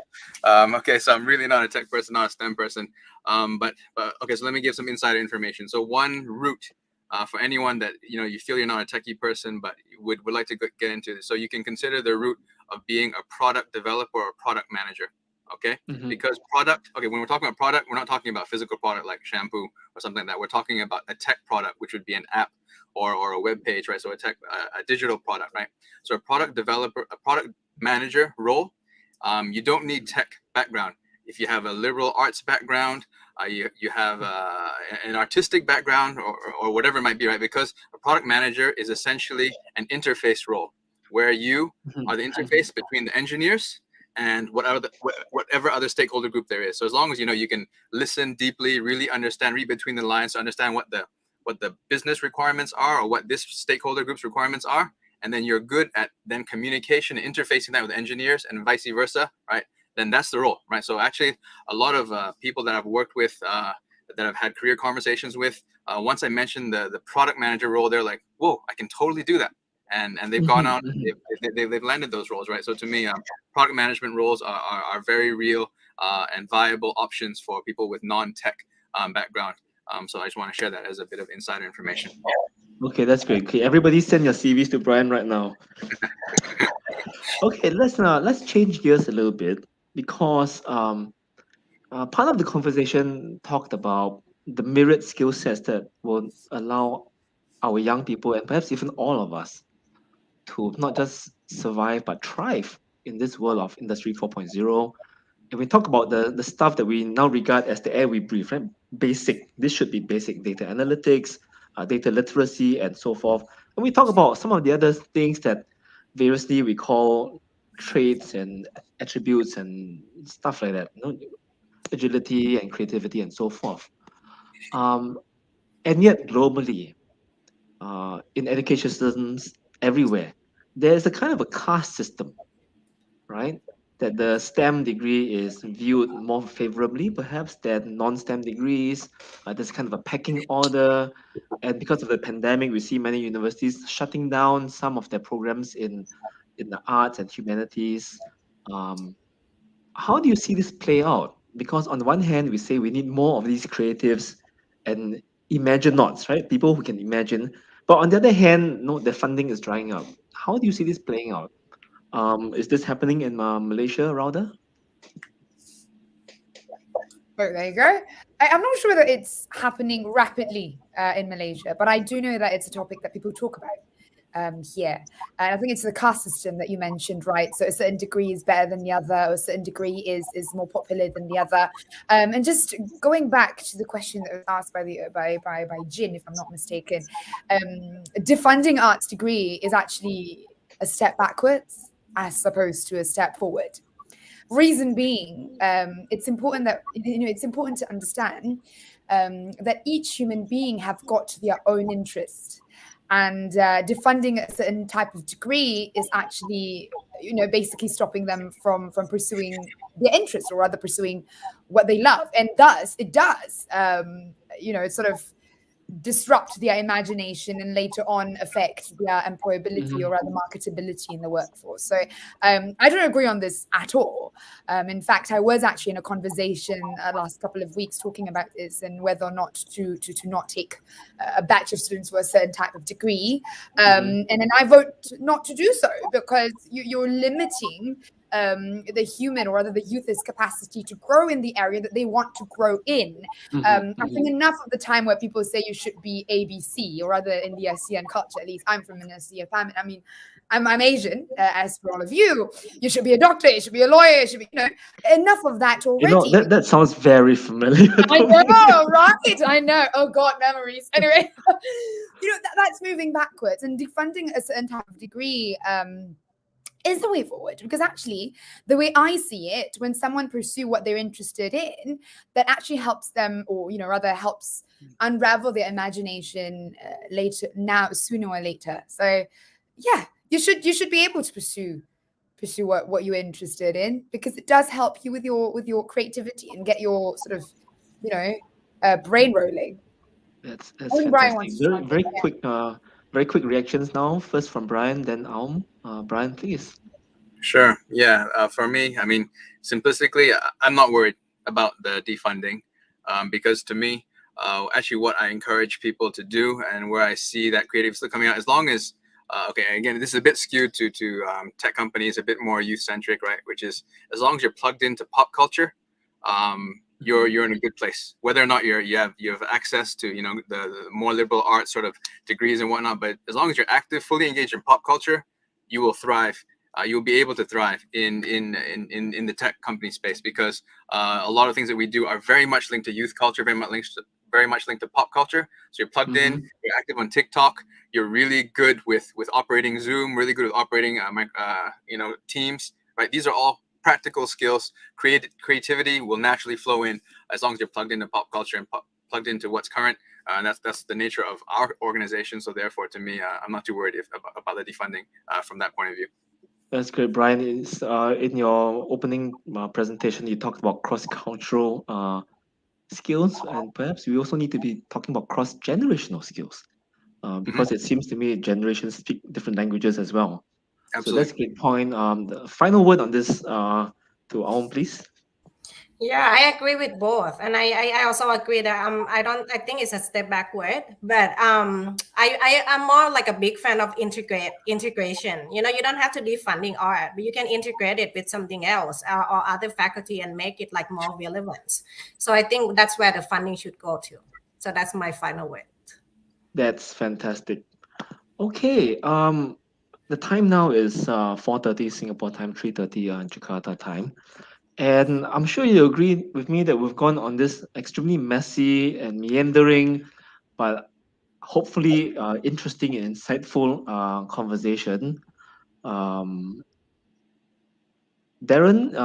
if you're online, I'd like to check if we're okay for time, or should we close this session now? Absolutely, and thank you all for an excellent session. It was really interesting, really engaging, fantastic questions from our audience as well. Adrian, thank you for your excellent moderation. I think with a good moderation, we always have time to get to the right questions and really cover the topic. And we look forward to covering this topic in more detail with you all over the course of the coming year. I see from the comments in the audience, there are quite a few universities in the region who'd like to invite you to their campuses to talk about this. So may that continue as well. So thank you all. Thank you all, and take care. It was fantastic. I love being here. Thank you very much. Goodbye. Bye-bye.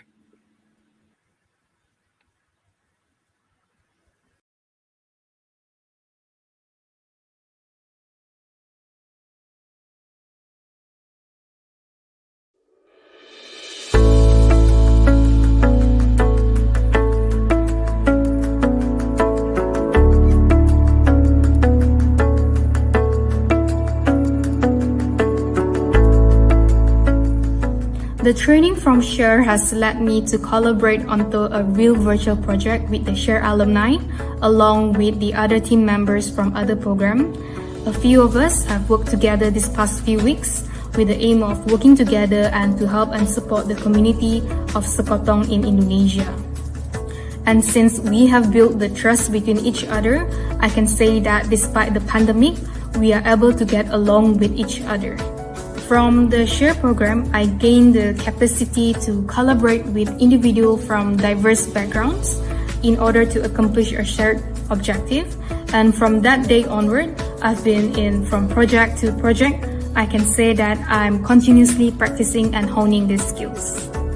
SHARE is one of the programs that enables degree students to develop networks outside of the academic setting. I'm really grateful for this opportunity since it has broadened my career options. I envision myself in 5 years pursuing a career in management, specifically a project management. This is something I would like to challenge myself to do, something different from what I originally thought I would do.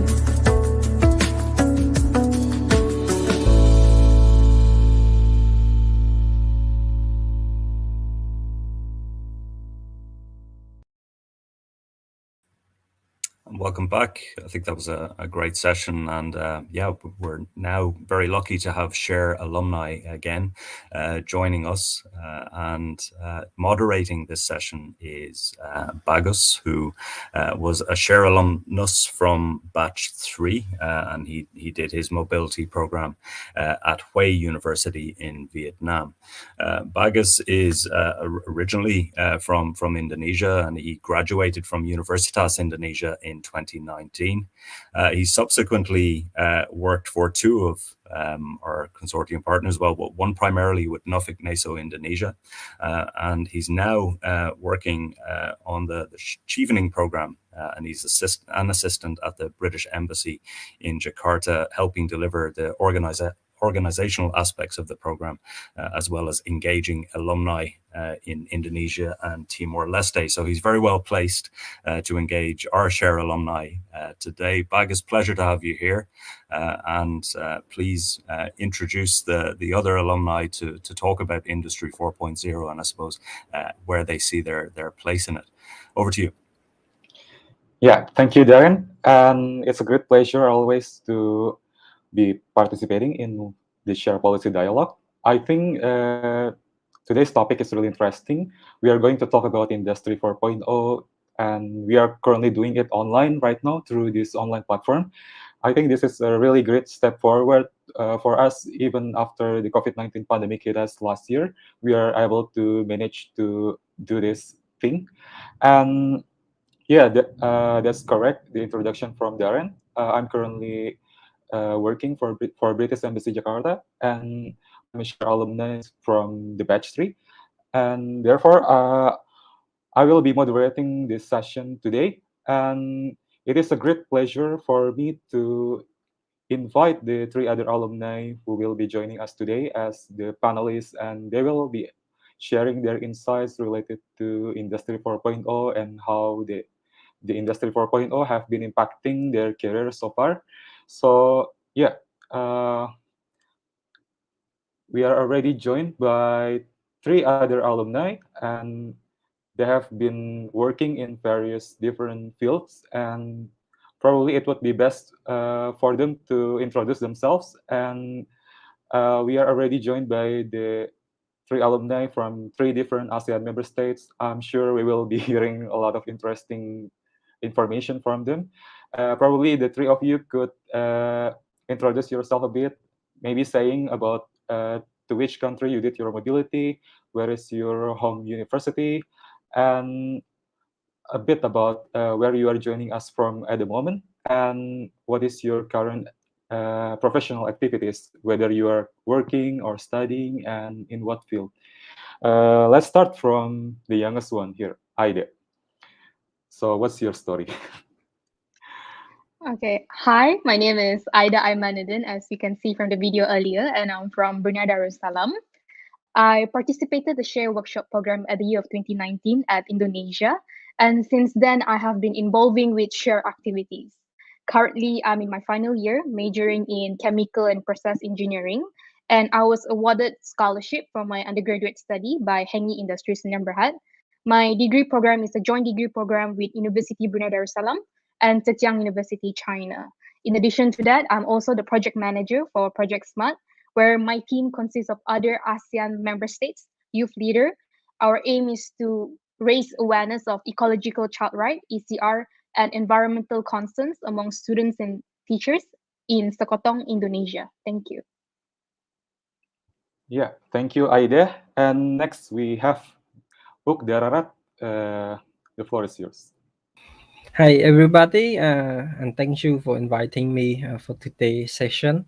My name is Ok Dararot. I am from Cambodia, and I actually did my mobility to the University of the Philippines in 2016. So I was like among the first share student to get this EU share scholarship. After my graduation, I got to work in my university as a teacher. But then a few years, I think that I need to improve my skills, my teaching skills, and my other, broaden my knowledge. And then I decided to take my graduate study. And currently, I am a research student in Japan. So now I'm in Japan. Thank you, Ok. So last but not least, we also have Jesslyn from the Philippines. So Jesslyn, please introduce yourself. Hi everyone, so my name is Jocelyn Yu and I'm currently in the Philippines. I took the SHARE program at February 2018. I studied in Indonesia at IPB University. And currently right now I'm an assistant manager in a food manufacturing company. Yeah, thank you, Jesslyn. So we have already watched the video earlier about Aida, and she shares about her experiences related to this program. So I would like to begin our session today with the first question. This is a really quick question, so you could answer either with one word or one sentence. So what do you have in mind whenever you hears the term Industry 4.0? Probably starting from Jesslyn. So for me, it's big data. And then over to Up. For me, it's kind of lifelong learning because we need to learn throughout the life to be able to adapt to the changing society. And Aida? For me, would be energy efficiency and clean energy. Yeah, I see that we've got three different answers from the three of you from the same. Whenever you hear the term Industry 4.0, you think about different things. Probably this also reflects a lot about the fields you are working on at the moment. And as for me, whenever I hear the term Industry 4.0, I would be thinking about artificial intelligence and how it has been impacting our lives so far in so many ways. So many different ways that you could never imagine. And with that in mind, I would like to continue with the next question, which is about how the Industry 4.0 have been impacting our lives so far. Like, for example, as for me, I could see that right now we are using online platform to communicate like this, convening for the share policy dialogue, and we have also begun working from home, studying from home, and also we have been using our smartphones to perform most of our basic tasks, such as buying things and also paying using digital payment. I think there are many facets of how Industry 4.0 affected our lives so far. So I would like to hear your opinion also about how the Industry 4.0 has been impacting our lives so far. Probably let's start from Aida, giving the floor to you. Okay, thank you for the question, Bagus. To answer this question, we have to remember that today technology that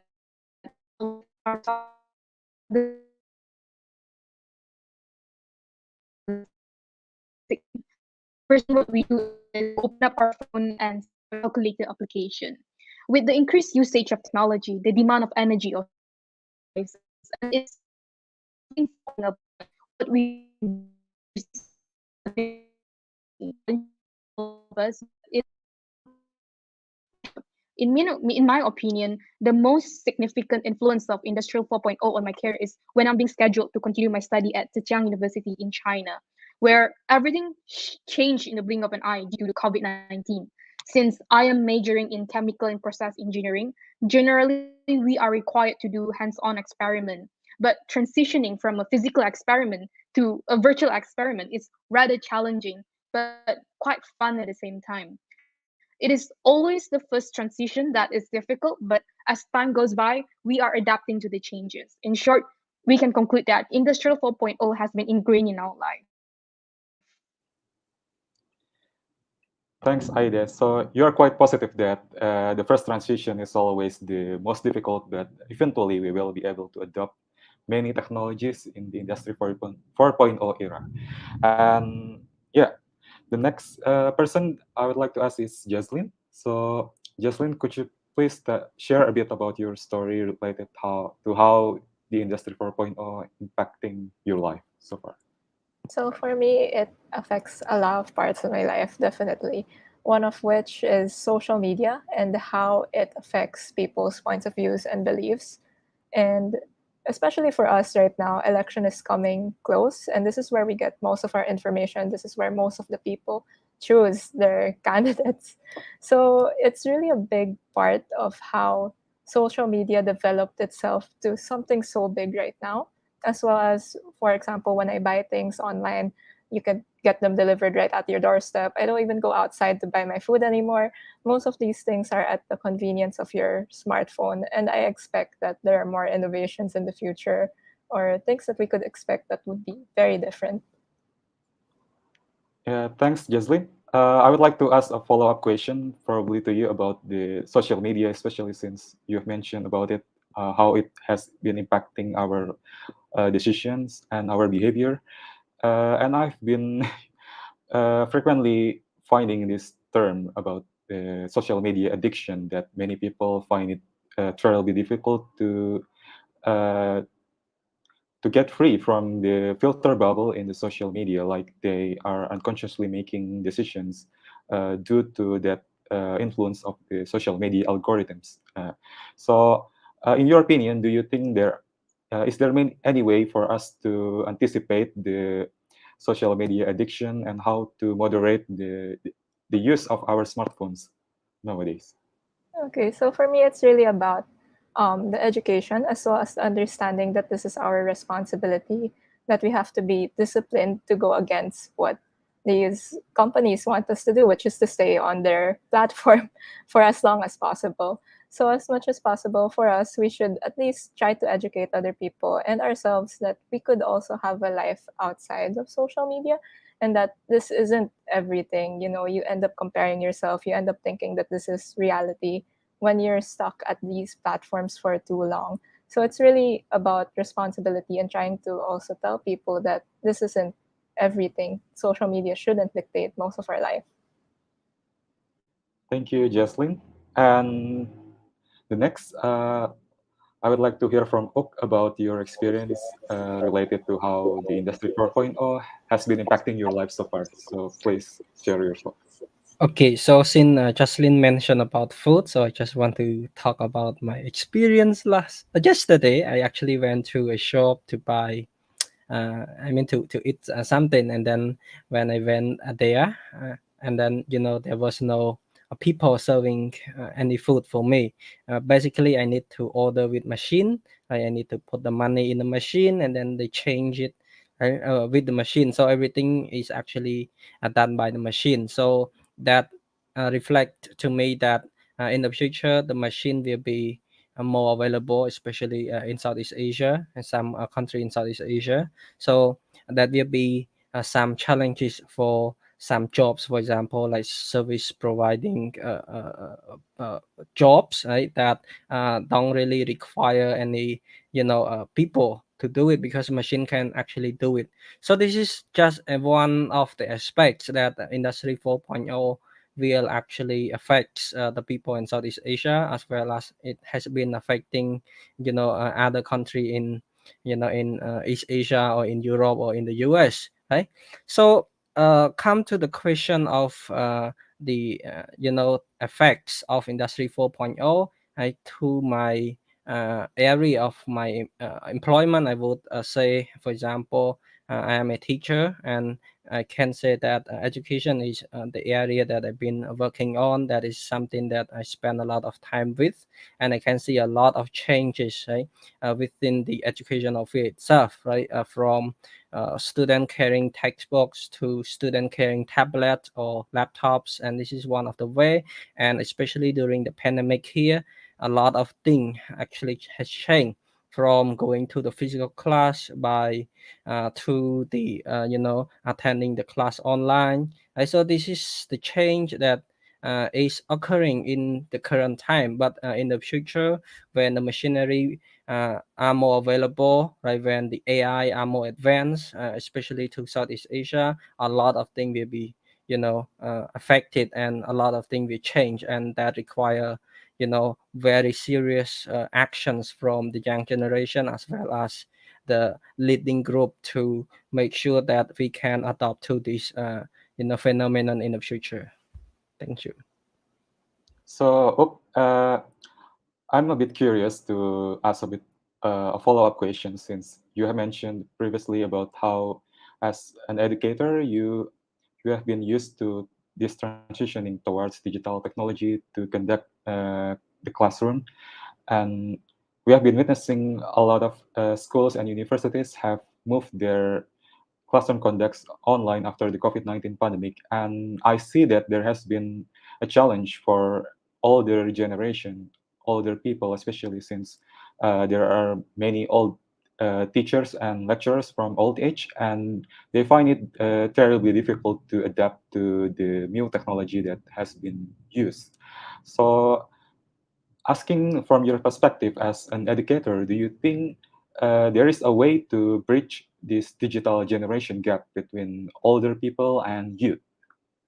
Obviously, that is so true that the older generation actually face a huge difficulty in adapting to the dramatic shift of the using technology, especially during the COVID-19. Here, I just want to take my family experience, because my father is also a teacher. I am also a teacher, so we can see that my father and I actually experience different things, although we are actually going into the same direction of teaching and learning online, right?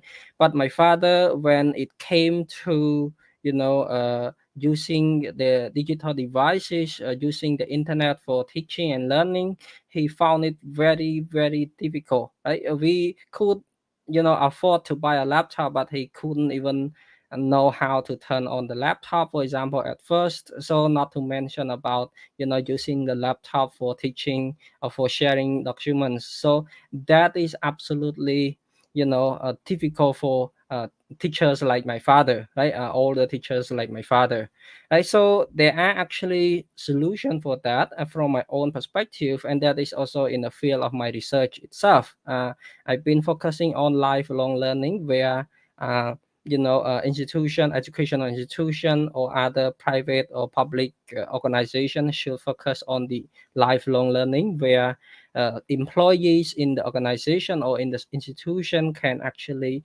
recurrent the education after the graduation, so they can keep learning and learning, keep being trained, so that they can catch up with the transition of the society. And then there should be some initiative from the government, from the private institution, that people, right, can actually participate in some events or some programs, so that they can actually really update themselves, right, recurrent the skills, so that they can fulfillly survive in the society, the changing society especially.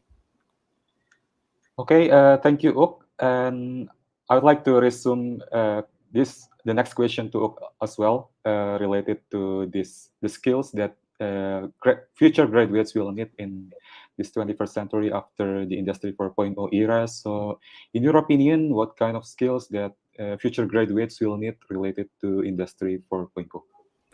Obviously, when we talk about Industry 4.0, we always associate with technology, with digital world, with AI, with computer science, with coding, with machinery, with robots. So obviously, those related skills to what I just mentioned earlier will be more demanded than ever because to sustain the technological advancement, those skills, those experts are needed for the employment sustaining those areas.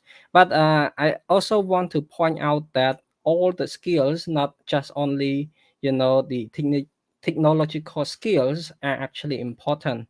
So basically, when it comes to the future, it doesn't have to be a student have to choose technology areas for the employment, that because they think that the other area we end up, right, if they choose the other area they will end up jobless, or will be very difficult to find a job. No, actually all the areas are important. If you are talented or if your interest is with science, just go for it. But if you are interested in art, right, in social science, just go for that too, right? But even though you are the scientist, you are the engineer, you are the programmer, or you are the teacher, you are the artist, you still need some more skills, right, to be able to survive, especially in the era of the industry 4.0. That's what it comes to the 21st century skills, where people should have these additional supporting skill, right, to support the existing core area of interest or core skills that I just mentioned earlier. For example, you are the artist, you still need critical thinking skills to be able to make yourself to be able to adapt to the changes. You are an engineer, you still need critical thinking skills. So these 21st century skills are utmost importance, right, to the employability in the future. So when we talk about the 21st century skills that include critical thinking skill, as I mentioned earlier, we have also creativity, we have like problem solving skill, we have collaboration and other things. You can actually read more research for what the 21st century skill actually are, right? But in conclusion, I would say is that you can go to any area of your interest, right, in neuroscience or in social science, but make sure that you have additional supporting skills so that you are more likely to be able to get employment, and as well as in social world you are more likely to adopt to the shift or transition of the society. Thank you, Ok. I think you have just coined a term, the 21st century skills. That's a really good example of how the skills are needed to become employee, to increase future graduates' employability in Industry 4.0 era. And the next in line, I would like to hear the opinion from Aide, especially since you are a final year student at university, and you might already have something in mind related to the skills that future graduates will need in order to succeed in their career in this era. Thank you, Bagus, again for the question. From my perspective, as a final year student, regardless of which sector we work in, we should strive to acquire as many skills as we can. AI and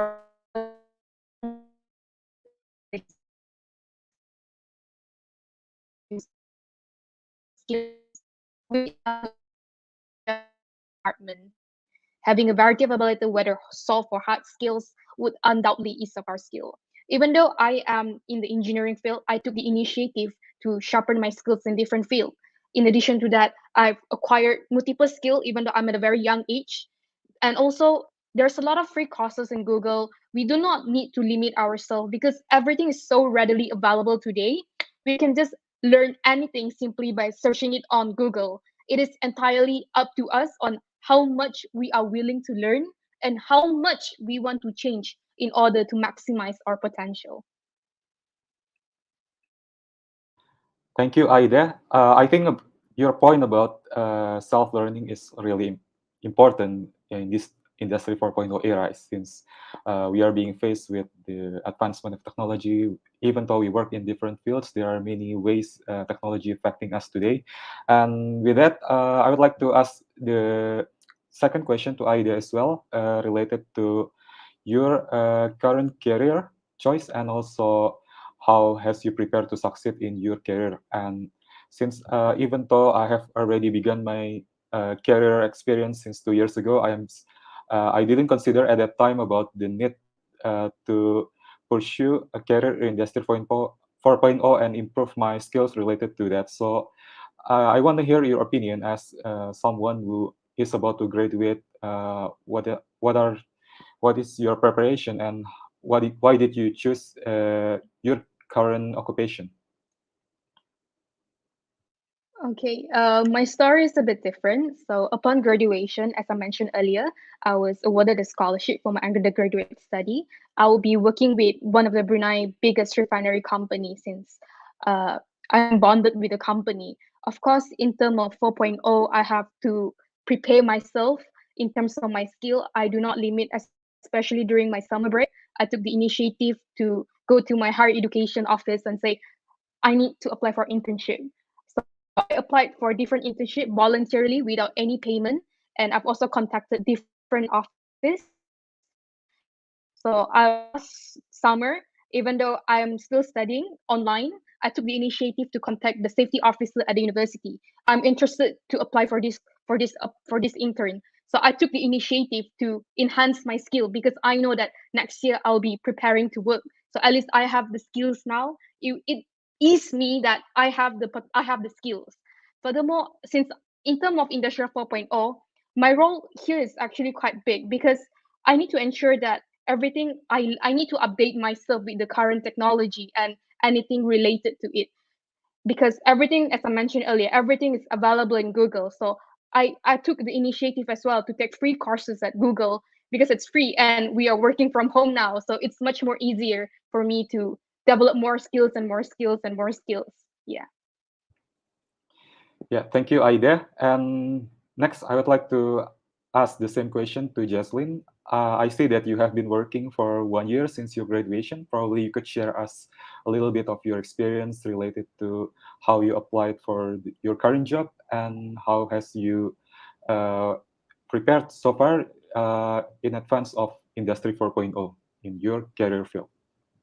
Okay, so the funny thing about my job is that I am basically the third generation already in my family business. So I am trying to help keep the legacy alive, per se. And right now, I guess the most difficult part is transitioning a very old system towards a new one with how all the tech is. So we're adjusting towards more things online.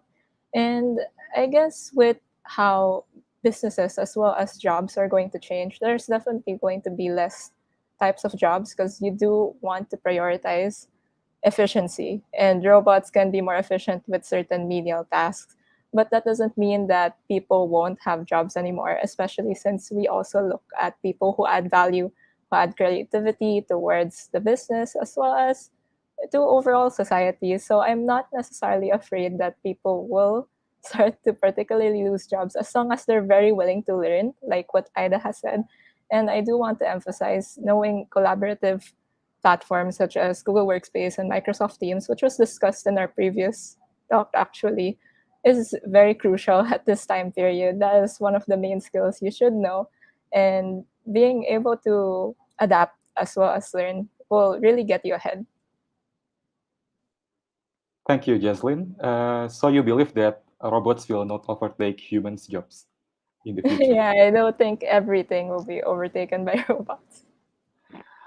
Okay, and I'd like to hear from Uk related to your field in the field of education. Do you think that there will be a possibility for robots to overtake your jobs in the near future? I don't really think that there will be any sooner that the robot will take the role of the teacher.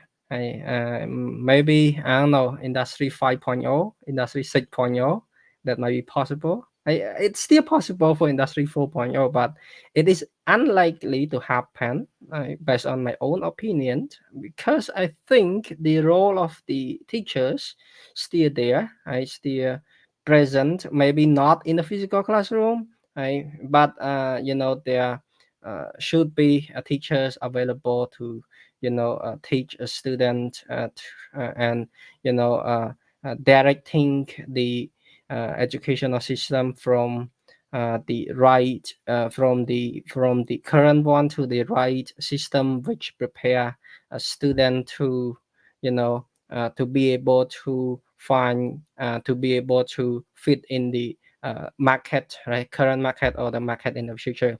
So instead of replacing the teacher from the classroom by robot, I think the teacher will be even more important, right? Especially in terms of researching the market demands, right? So what is needed, as well as the social demands, right? What should be done in the society so that the human resource development can actually in the right direction to the workforce, as well as the people can, socialize in the society, right?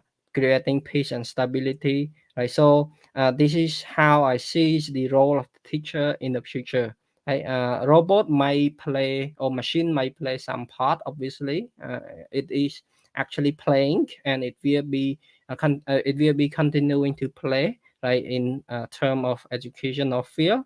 Right? But I don't think that a teacher role will be eliminated by a robot. Okay, so the two of you, Jesslyn and Oak, agreed that robots will not overtake human jobs, and we still have more time for one question from the audience today. And so we have already received a question from Gina from the University of Cambodia. So how important is entrepreneurial skills in Industry 4.0? Probably I will ask this question specifically to Jocelyn, since you have been working in your family's business. I think you are more suited to address this question. So offer to you, Jocelyn. So, okay, for me, it's definitely really important. And I've always emphasized the fact that it's really good to even try out or start a business. I do certain talks, like previously in my university, and trying to engage the community to make even just small businesses within their neighborhood. Right now, we need as much businesses as possible, or more jobs, honestly, that push and innovate more types of creativity, as well as more types of innovations, products, because more businesses does mean more jobs, and having entrepreneurial skills means that you will be able to give these types of opportunities with people, or even give yourself an opportunity if especially you're having a hard time trying to look for your own job. Because as an entrepreneur, you need to be able to communicate, you have to have good teamwork skills, which is very important online, because it's so hard to work as a team online in comparison to when you were at the office. And yeah, having all of those skill sets will really push you forward in whatever job you take. Great points, Jaslyn. And that's the end of our discussion today, everyone. I think we still have a lot of questions probably that might be interesting to be asked to our alumni today, but we have limited time here, so we need to end this panel discussion at the moment. And before I turn back to our MC, I would like to briefly announce that the Share Mobility Program Batch 6 will open in January 2022. So this is a really great opportunity for undergraduate students across ASEAN member states who want to enjoy the experience of learning in another country. The Share Batch 6 will be implemented through virtual exchange and collaborative online international learning. So if you want to improve your network and experience studying in international environment, this is a really good opportunity not to be missed. And thank you for the Share team uh, who have provided this opportunity to to conduct our discussion today. And I would like to return the floor to our MC, Darren, giving back to you the floor. Thank you. Thank you very much, Bagos. And who better than a Share alumnus to announce the next batch of the Share Scholarship? And we're really excited to implement that next year and get in as diverse a group as we've ever had, and perhaps even as large a group as we've ever had into the Share Scholarship Program. I'd like to thank Bagos for his excellent moderation, Jaslyn, Ook, and Ida for their excellent responses to the questions. It's always a pleasure to hear from Share alumni and see the progress they've had and their vision of the future.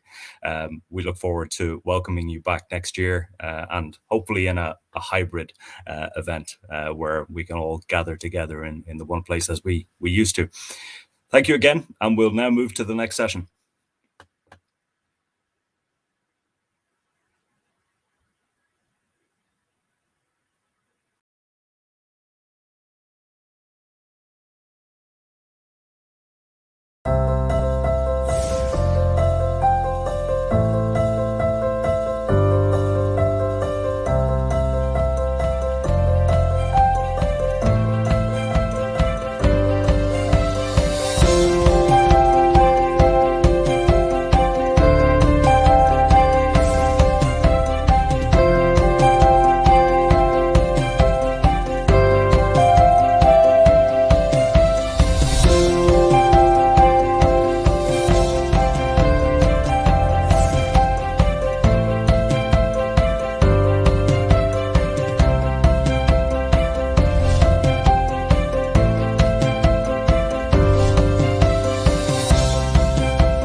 Great. So we now come to our final session of the day and the presentation of some recent research on what is a real future opportunity for policymakers, higher education practitioners, employers, and graduates to sit up and take notice of. Digital credentials are here in use across large higher education systems in Europe and elsewhere in the world, and they are going to change the way that lifelong learners keep, send, and verify their learning achievements and qualifications over the course of their academic and professional careers. This will change how graduates, universities, and employers work with each other to determine skills and competencies, and also how qualifications are recognized across borders. So let's hear from some real experts in this area. First of all, we have Anthony Camilleri. His expertise lies within quality assurance processes and knowledge transfer research. Within quality assurance, he's given training on techniques for peer review to quality assurance agencies around Europe. And with respect to knowledge transfer, he's also developed a methodology for improving impact measurement of dissemination and exploitation activities and projects within the EU. Anthony has been instrumental in delivering the recently launched European Digital Credentials for Learning initiative in Europe, which ties in very much with what we're trying to do in ASEAN. Next, we have Dr. Sintho Ardi. She's currently serving as the Deputy Director for the International Program Services Division at the Directorate of International Programs at IPB University, Indonesia. She's been managing students' outbound and inbound mobility within the university since 2014. She completed her PhD degree on agricultural and environmental biology at the University of Tokyo, Japan in 2010, and is currently an active faculty member of the Department of Agronomy and Horticulture, Faculty of Agriculture at IPB University.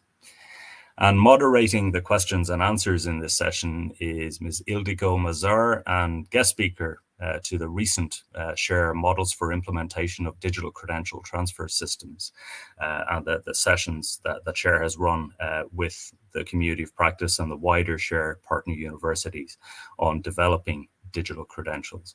Over her 20-year career, Ildiko has managed and or participated in 50+ EU-funded projects in the field of open education and e-learning, served for 3 years as Deputy Secretary General of the European Distance and E-Learning Network. And as an expert consultant, she's been supporting the development and implementation of European digital credentials for learning alongside Anthony as they work closely together in the same company. So it's a pleasure to have you all here, really excited about this research, and we're looking forward to publishing it. But first, to the presentation, just to say that we'll also have members of the SHARE community of practice to come in after the presentation and have a discussion about the outcomes and their experiences of the workshop. So over to you. Thank you.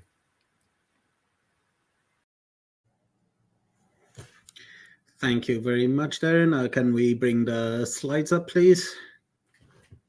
Wonderful. We can go straight in. Next slide, please. So Dr. Suntho and I have been conducting this research between June and September of this year. And the idea of the research was really, first of all, to create a map of digital credentialing in ASEAN +3, contextualize that globally, and use that to create some conclusions and recommendations on next steps forward. To do this, we have taken a 4-step approach. First of all, it involved desk research of global credentialing best practices, understanding who are the main actors and stakeholders in the field, understanding what standards, understanding what software is used globally. Secondly, it has been followed up with a set of workshops with stakeholders in the ASEAN region, mainly through the SHARE program. In certain cases, we've done interviews with key international stakeholders to get better understandings and insights into the processes that are driving certain policy development. And finally, because this is also, let's say, a technologically heavy study, we've also done investigations and trials of various software packages and actually trying understanding how these work. Next slide, please. To understand digital credential recognition, first thing we need to do is understand what we mean by a digital credential. And the formal definition of this is that a credential is a documented statement awarded from one party to another, describing the latter's qualities. To explain this in more accessible terms, any document that is issued by a person that says something about you is a digital credential, which means that digital credentials cover a number of different use cases within institutions. When we talk about the digital part of this, we are not talking about any digital document. So if you're simply scanning a paper document, for example, we don't consider that to be a true digital credential, because it doesn't encode any information. It has information that is human readable, but it doesn't have information that is computer readable. And a lot of the benefits of digital credentials come from having credentials that are both readable to humans as well as processable by computers. Therefore, we usually talk about a digital credential as having 2 layers. The first layer is the envelope of the credential, and the envelope is really the digital format in which it is enclosed. And the envelope usually contains the digital signature of the credential, it contains metadata about the credential, it contains information about the issuer, and it is the envelope that is sent from one institution to another. Then inside the envelope, we have the content. And the content is everything you would expect. It is the academic and educational data about the student, about the achievements of the student, etc., etc. What is critical when we're understanding digital credential recognition is to understand that we need to recognize not only the content of the envelope, which is what traditional recognition processes focus on, but we also need to enable for the envelope itself to be recognized. Because if a software system cannot receive the credential that has been sent to it, if it can't process it, if it can't read it, then the information inside it is effectively worthless, or we have to go back to paper. Next slide, please. When we talk about this digital credential recognition, we're talking about recognition in a number of different processes. So we can talk about recognition of study periods abroad. And when we're doing recognition of study periods abroad, what we're talking about is credential transfer between institutions, transfer of interinstitutional agreements, transfers of transcripts of records, but essentially it involves different higher education institutions transferring credentials between them about the students during the mobility periods. The second use case that we can look at is recognition of an individual student's achievement. And this is typically when a transcript or a diploma is transferred directly to the student in recognition of their achievement. Typically for completing a program, for finalizing an assessment, you get these kinds of transfers. The third type is recognition of studies. And recognition of studies happens when a student transfers a credential to an employer, recognizing that they have completed a degree program, a certificate, a vocational qualification, whatever it is.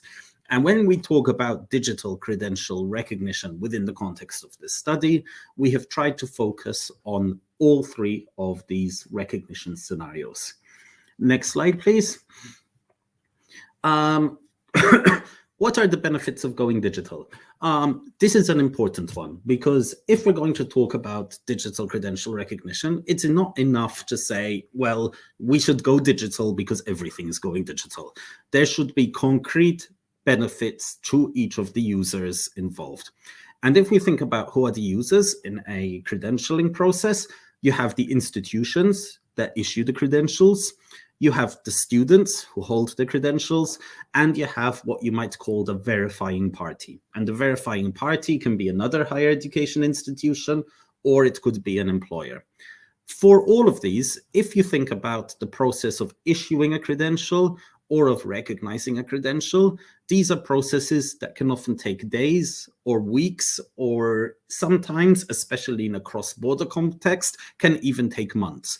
The process of actually issuing an authentic credential, delivering it to the student, then submitting that for a recognition process, verifying with the institution that issued it that this is authentic, checking that the institution is accredited. These are very, very laborious, time-consuming processes. And it also means that even after a student has left, you are supporting their credentials for years after a student has left, and you're verifying that you really issued the credential years after you've done it. So when we talk digital credentials, these processes essentially become faster, cheaper, and easier. And they don't become a little bit faster, cheaper, and easier. These processes that can take days, weeks, or even months can be reduced down to a few seconds, because verification of authenticity can be done automatically without the need of the issuer intervening. Checking information about the issuer or the accreditation status of the issuer can be done automatically. Posting and submitting and notarizing, where these were previously done by post, can happen by email or by other types of transfer. So we're really talking about a massive, massive process that we are reducing the time and effort by several orders of magnitude. And this is essentially the main benefit for it. Additionally, because we have the ability to give digital documents directly to students and we don't have dependencies on the issuer, students can truly control their own information, truly control their own documents. Next slide, please. If we take a look at what exists globally at a very high level, what we find is that within this area, there are four categories of initiatives. The first initiative is global standards. So there are a set of organizations that publish metadata standards that describe the information that goes into credentials. At a very, very high level, you have a set of European standards that are promulgated by the European Commission or by organizations connected to the European Commission. Within that category, you find the European Learning Model that is used for lifelong learning credentials.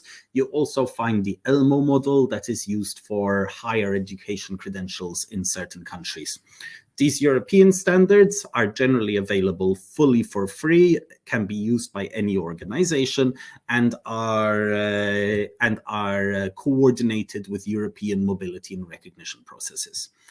Within the US, you find another set of standards, the main one of which is the Comprehensive Learner Record, which again is a credential that can be used for mobility experiences or which can be used for digital credentialing. The US approach is a little bit different in that an organization known as IMS Global takes care of creating and authoring these standards. The organizations that can join these standards are members of IMS, and that gives them access to author the standards. Any organization globally can join, so they are not exclusively US standards organizations, but if you look at the membership, there is a very, very strong US focus on these. Open badges is one more standard. It's probably the most global of these standards, even though it is also part of the IMS global family. And open badges is a system that's used mainly for non-formal learning. So the standard, it was inspired by the idea of badges that you find, for example, in the Scouts, and it's usually meant for certifying small achievements.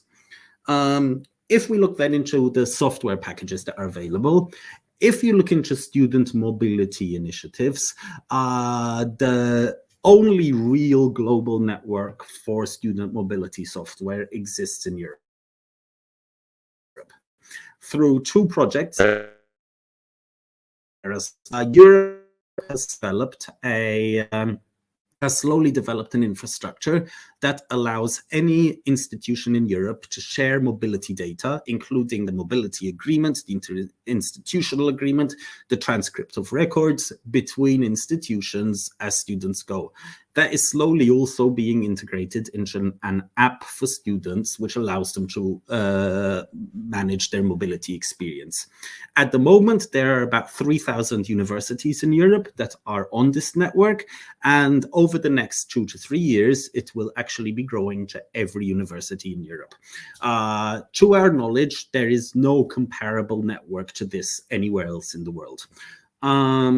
If we look into digital credentials, there are actually tens of companies and initiatives that are looking into digital credentialing and who are in the business of offering, let's say, certificates for final studies to students. We highlight a few of these in the study. Some of the bigger initiatives, again, you find one European one and one American one. Within Europe, there is the European Digital Credentials for Learning, which has been launched as a free service for any educational organization in Europe to issue digital credentials to their students, and is also effectively working as a single standard for digital credentialing across the European education area. Within the States, the Digital Credentials Consortium, which is led by MIT, is both developing new and cutting-edge technologies for digital credentialing, as well as implementing it within its own organizations. And within Asia, there is a number of different initiatives, including REXI, ICE, OpenCerts, which we'll talk about in a couple of minutes. Finally, there are systems that allow institutions to share credentials amongst themselves. So, for example, if I am studying at a university in Norway and I want to access my credential, which was issued by a university in Denmark, these systems interconnect the networks to allow me to fetch credentials from different institutions. Again, this is something that is mainly available in Europe, and there is a network called MREX that allows for this sharing of credentials credentials between institutions. Enough about the global part, though. Time to focus more specifically on the region. And for this, I'll pass to Dr. Sinfo. Next slide, please. Thank you very much, Anthony. So kindly allow me to deliver the next part of our study. You've seen how Europe and US are progressing in their digital credential implementation. To implement digital student data portability, some initiatives on digital credentialing have also emerged in the ASEAN Plus 3 region. We've took Japan, Singapore, and Indonesia as examples of countries developing their national digital credential network based on our test study. So in Japan, a non-profit organization called REXI, it stands for Research Consortium for the Sustainable Promotion of International Education, was established in 2014 and continuously preparing their national digital credential system. REXI joined the Groningen Declaration Network in the early 2020 and collaborate with Digitary in the same year, in the late 2020, to build a Japanese national network of digital credential. Once fully operational, the national network will enable learners and alumni of Japanese higher education institutions to access and share their digital official transcript and credentials online at any time. Next slide, please. So in ASEAN, Singapore and Indonesia have also initiated the implementation of digital credentialing. OpenCert is an initiative of digital credentialing in Singapore, which was jointly developed by SkillsFuture Singapore, Government Technology Agency, Ngee Ann Polytechnic, and Singapore Ministry of Education in 2018. So OpenCert launched its first version in 2018 and updating their second version in 2020. Secure and reliable digital certificate issuance and verification is powered by a blockchain-based platform called Ethereum, and currently there are 18 institutions in the OpenCert register maintained by SkillsFuture Singapore. So certificates issued by institutions under this registry can be viewed on a wallet called Skills Passport, which is also connected to the job hiring platforms. In Indonesia, ICE Institute stands for Indonesia Cyber Education Institute, was officially launched just recently in July 2021 as a national center for quality assurance of online education. So it is a bit different with OpenCert and REXI. Because the main function of ICE Institute is to facilitate quality assurance of online education in Indonesia, specifically the registration of e-learning courses from Indonesian universities, as well as online courses from international universities and global MOOC platforms. Secure and reliable digital certificate issuance and verification is also powered by a blockchain-based platform, but at this time the company name is Accredible. So currently there are 17 institutions in the ICE Institute registry, and the network is initiating collaboration with a job hiring platform called Caliber. So taken together based on our test study, we may say that ASEAN plus 3 region is still in the early stage of credentialing digitization. Next slide, please. So in order to further map the digital credentialing status in ASEAN, SHARE has facilitated a focus group discussion on this issue last August 12, 2021, which many of you had also participated. So we have conducted online polling and also in-depth discussion through small breakout rooms to address some key questions. In the first 2 questions, we wanted to identify how far is the implementation of digital credentialing in the higher education institution in ASEAN. 95% of the FGD participants stated that they are not yet issuing true digital credential. Most of these institutions still utilize PDF versions of credentials or at the most provided credentials that can be checked in the institution's website.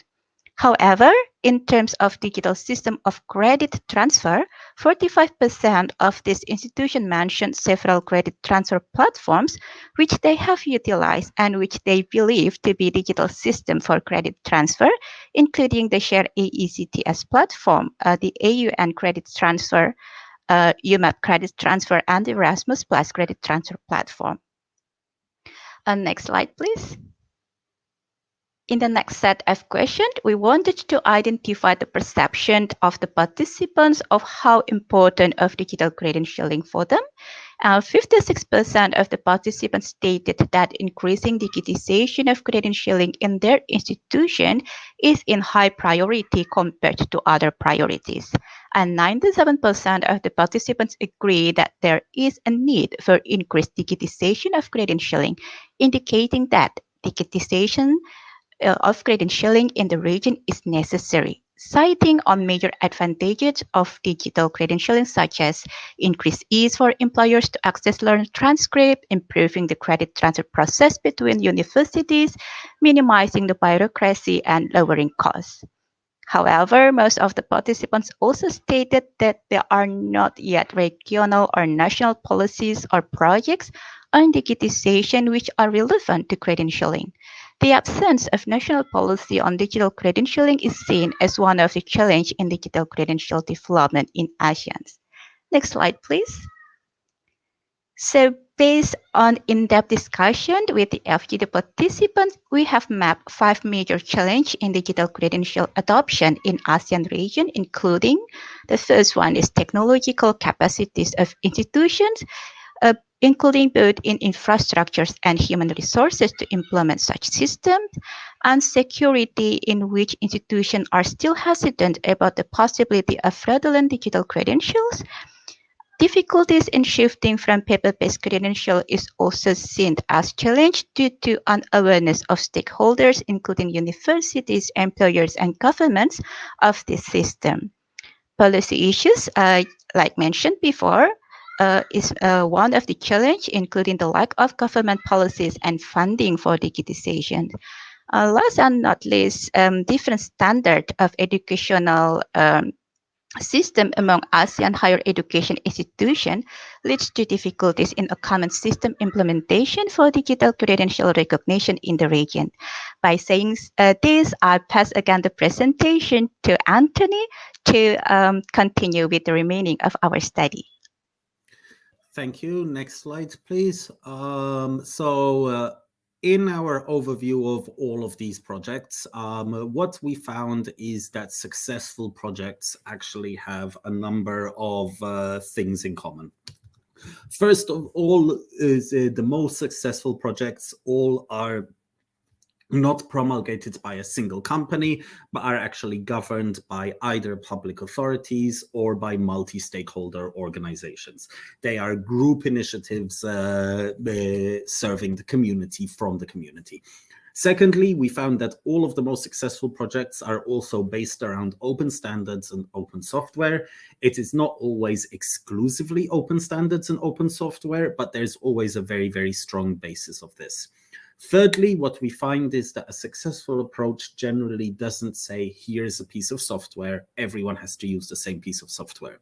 What rather happens is that an ecosystem is created, a set of interchange standards are created, and everybody is allowed to essentially develop their own solution as long as they can exchange information in a set of common formats.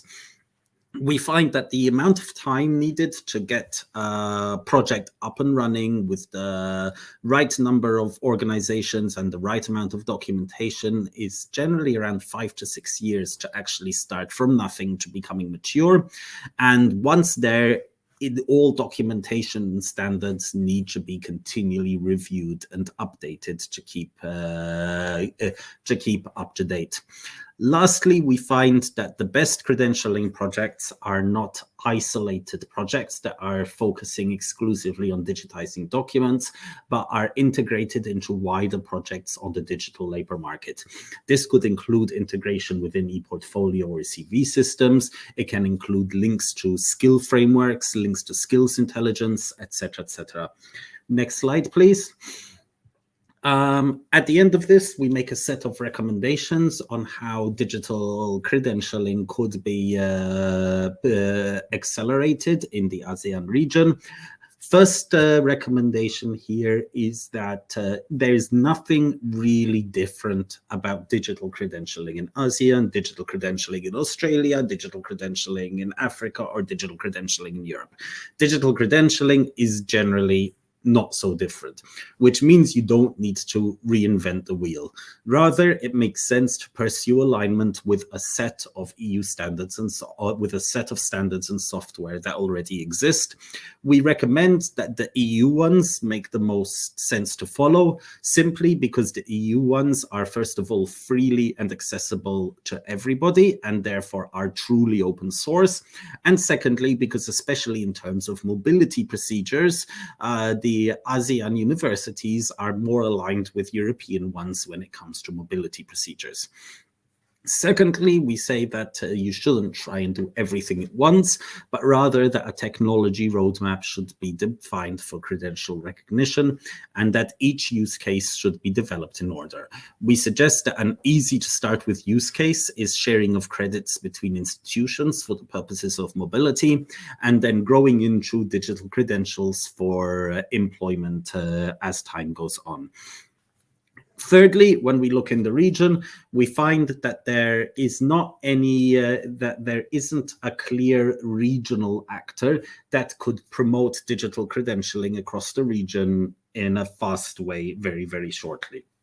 So what we suggest is that in the short term, we actually think that the fastest way forward is for universities to work together as a consortium using interinstitutional agreements to actually set up a network between them, or leverage on an existing network, such as the Share one, to actually create these interchange agreements and interchange standards. Fourthly, in terms of how to manage all of this, we suggest the establishment of a credential recognition center of excellence. The reason we suggest a center of excellence model is because this is a very, very quickly evolving sector. There are new technologies coming up all the time. There are new ways of sharing information. There are new global networks that are emerging to make the standards less regional and more global. And first and foremost, all of this has to be monitored. Once this is monitored, the knowledge has to be transferred to institutions. And also at the software level, even if institutions are developing their own software or making their own software choices and communicating via a network, somebody has to manage the actual network level that connects everyone together. So you put all of these functions together and you have a center of excellence that could actually promote all of this. The last thing we mention is that in making technology decisions, one should consider the principles of open data, the principles of user ownership of data, because if we look at, let's say, all developments that are happening on the internet today, it is a constant track towards more user control, more user privacy. That's everything we have for you. We would be more than glad to answer any questions.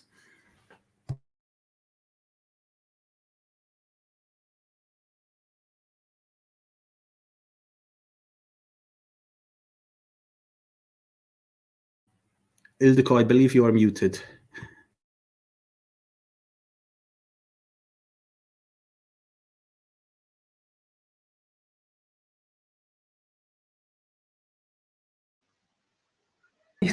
Yes, here we go, finally.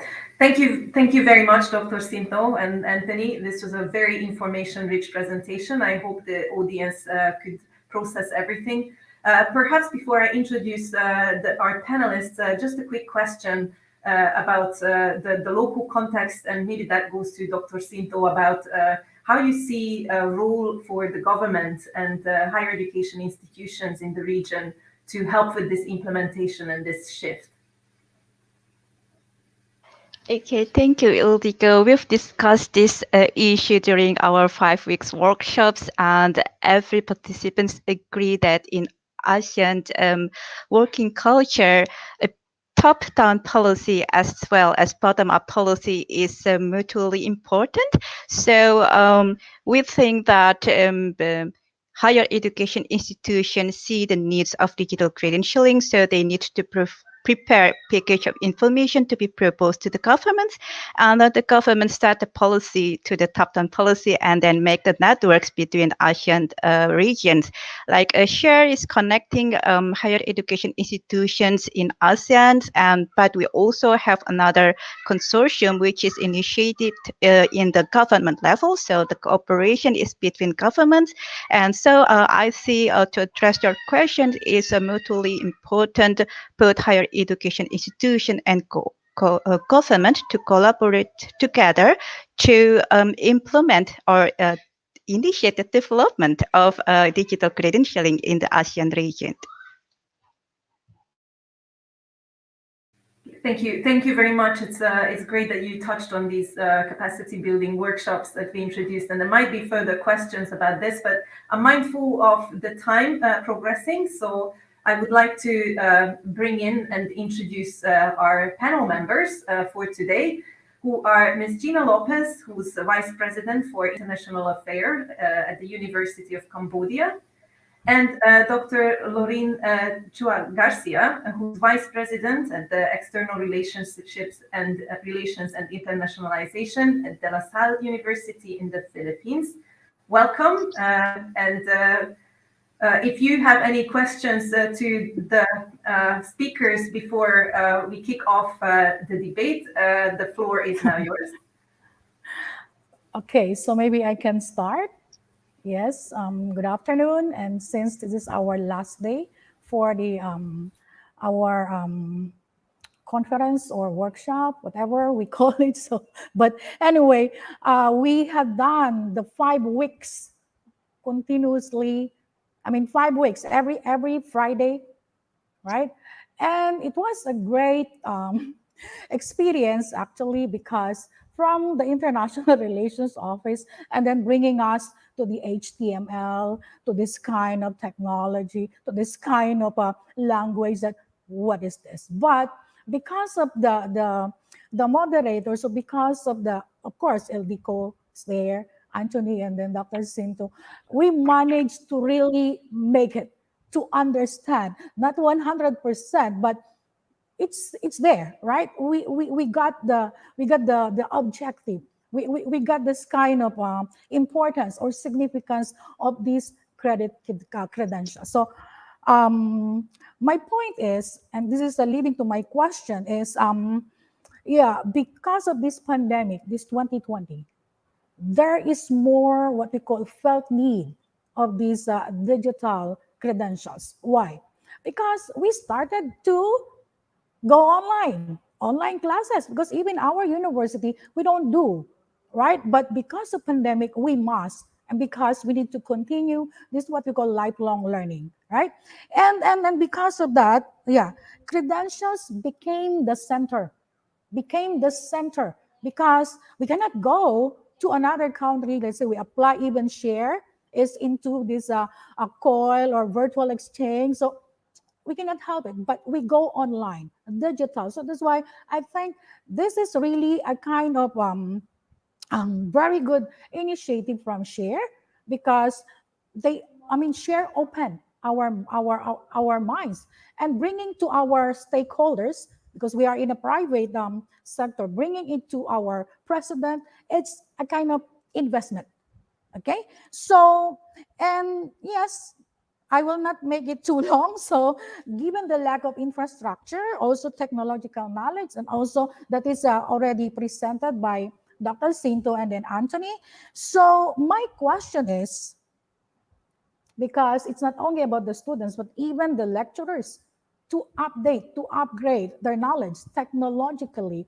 So my question is, which I think it's also in relation to Ildiko's point. My question is, how much or up to what extent Share can provide assistance to the higher education institution? Because in bringing this to government's attention, it could be a nation and also a region's agenda. So because we cannot just do something without the approval of the Ministry of Education, for example. So that's my question, up to what extent? Yeah, my question yesterday is about how, the continuing, right? But now up to what extent that Share can do, and that is to bring up this to the government. I know I heard something from Dr. Cinto already, but this is a follow-up. Thank you. Okay, I'm not sure that I can fully answer your question, but this would be a good point to say that as a follow-up of the study, we actually are launching another project, and over the next year, together with the European University Foundation, we will be actually launching a platform for digitization of mobility as part of the existing ACE-CTS platform. And this will essentially take care of the first part of this, in the sense that from the platform perspective, it will allow for transfer of mobility documents between institutions, signing of mobility agreements, as well as transferring of the transcripts of records between institutions.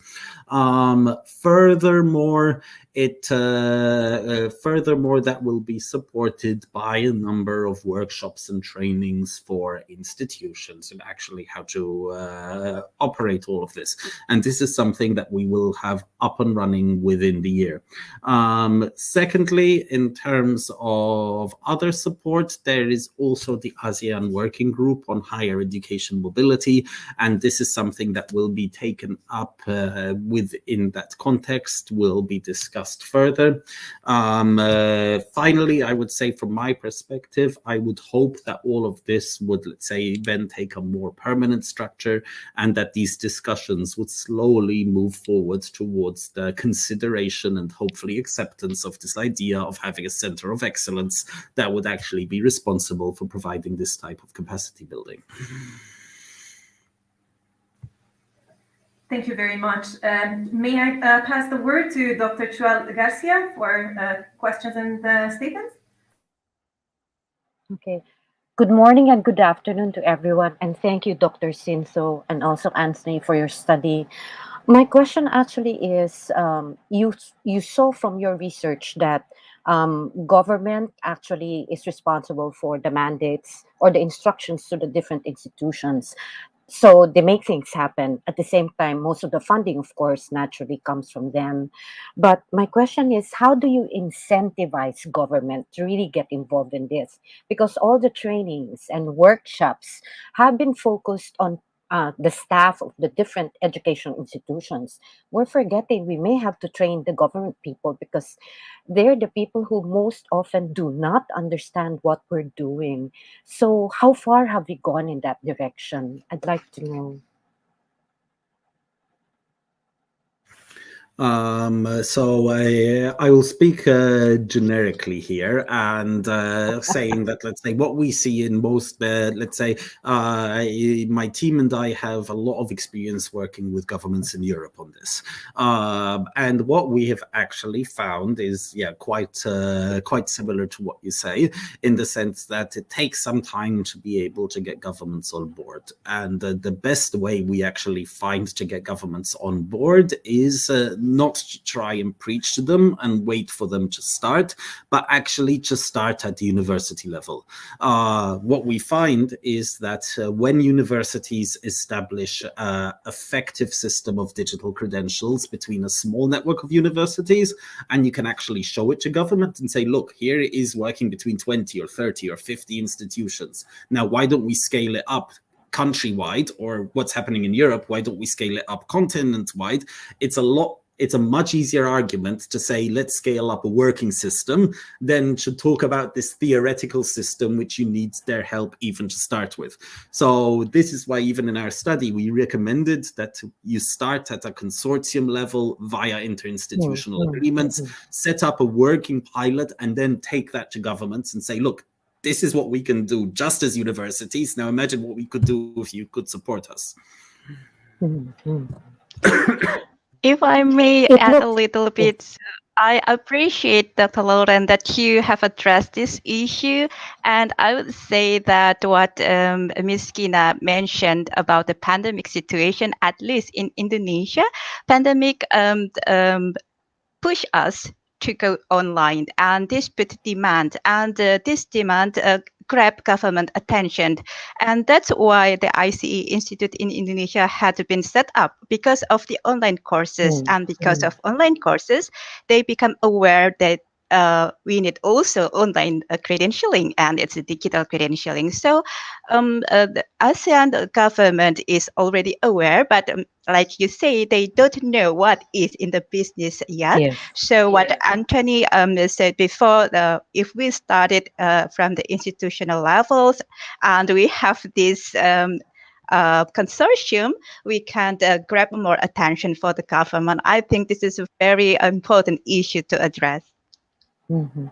So, as a follow up, I think that mentoring amongst the different institutions helps, right? Because Anthony mentioned forming consortiums, a group of schools coming together. So, it could be also some schools take the lead, mentor other younger, less experienced schools, then they can come together and lobby in government. So, this looks like a good formula.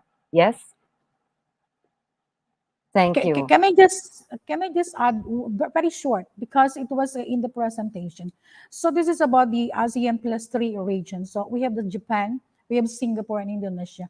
And Indonesia recently it was been having this digital credential. So I think we have this already in the region, which is I mean the 3 rich countries. So I think the point here is maybe share, okay, again, share, maybe can, think of how it could be explored, which means how could be explored in sharing their knowledge, their expertise. Anyway, we are neighbors, right? So, and I think if the 3, Japan, Singapore, and then Indonesia, can help share on this, so then I think we will be benefiting, right?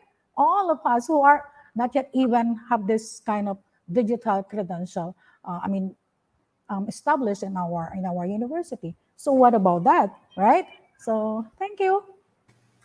We actually have a very interesting question from the audience that is touching on this sharing and convergence towards the same approach from Asal Musagalieva. He said, what is the future of university in the digital world? How traditional institutions will add value to and not compete with the ongoing edtech disruption by Ecole 42, student-chosen micro-credentials, and SaaS platforms. So I don't know who would like to take this question. You probably would all have something to say, but I'm sure you will agree that this is an excellent question as well.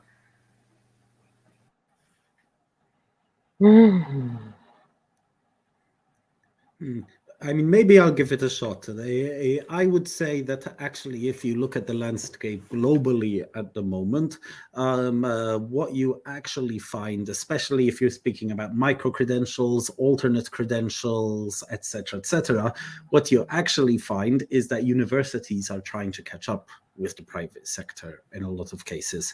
So if you look at LinkedIn Learning, Coursera, edX, etc., these are quickly becoming the largest educational providers in the world, and they're doing it by a great deal. And what we're seeing in a lot of regions now is, let's say, public alternatives of these trying to be set up.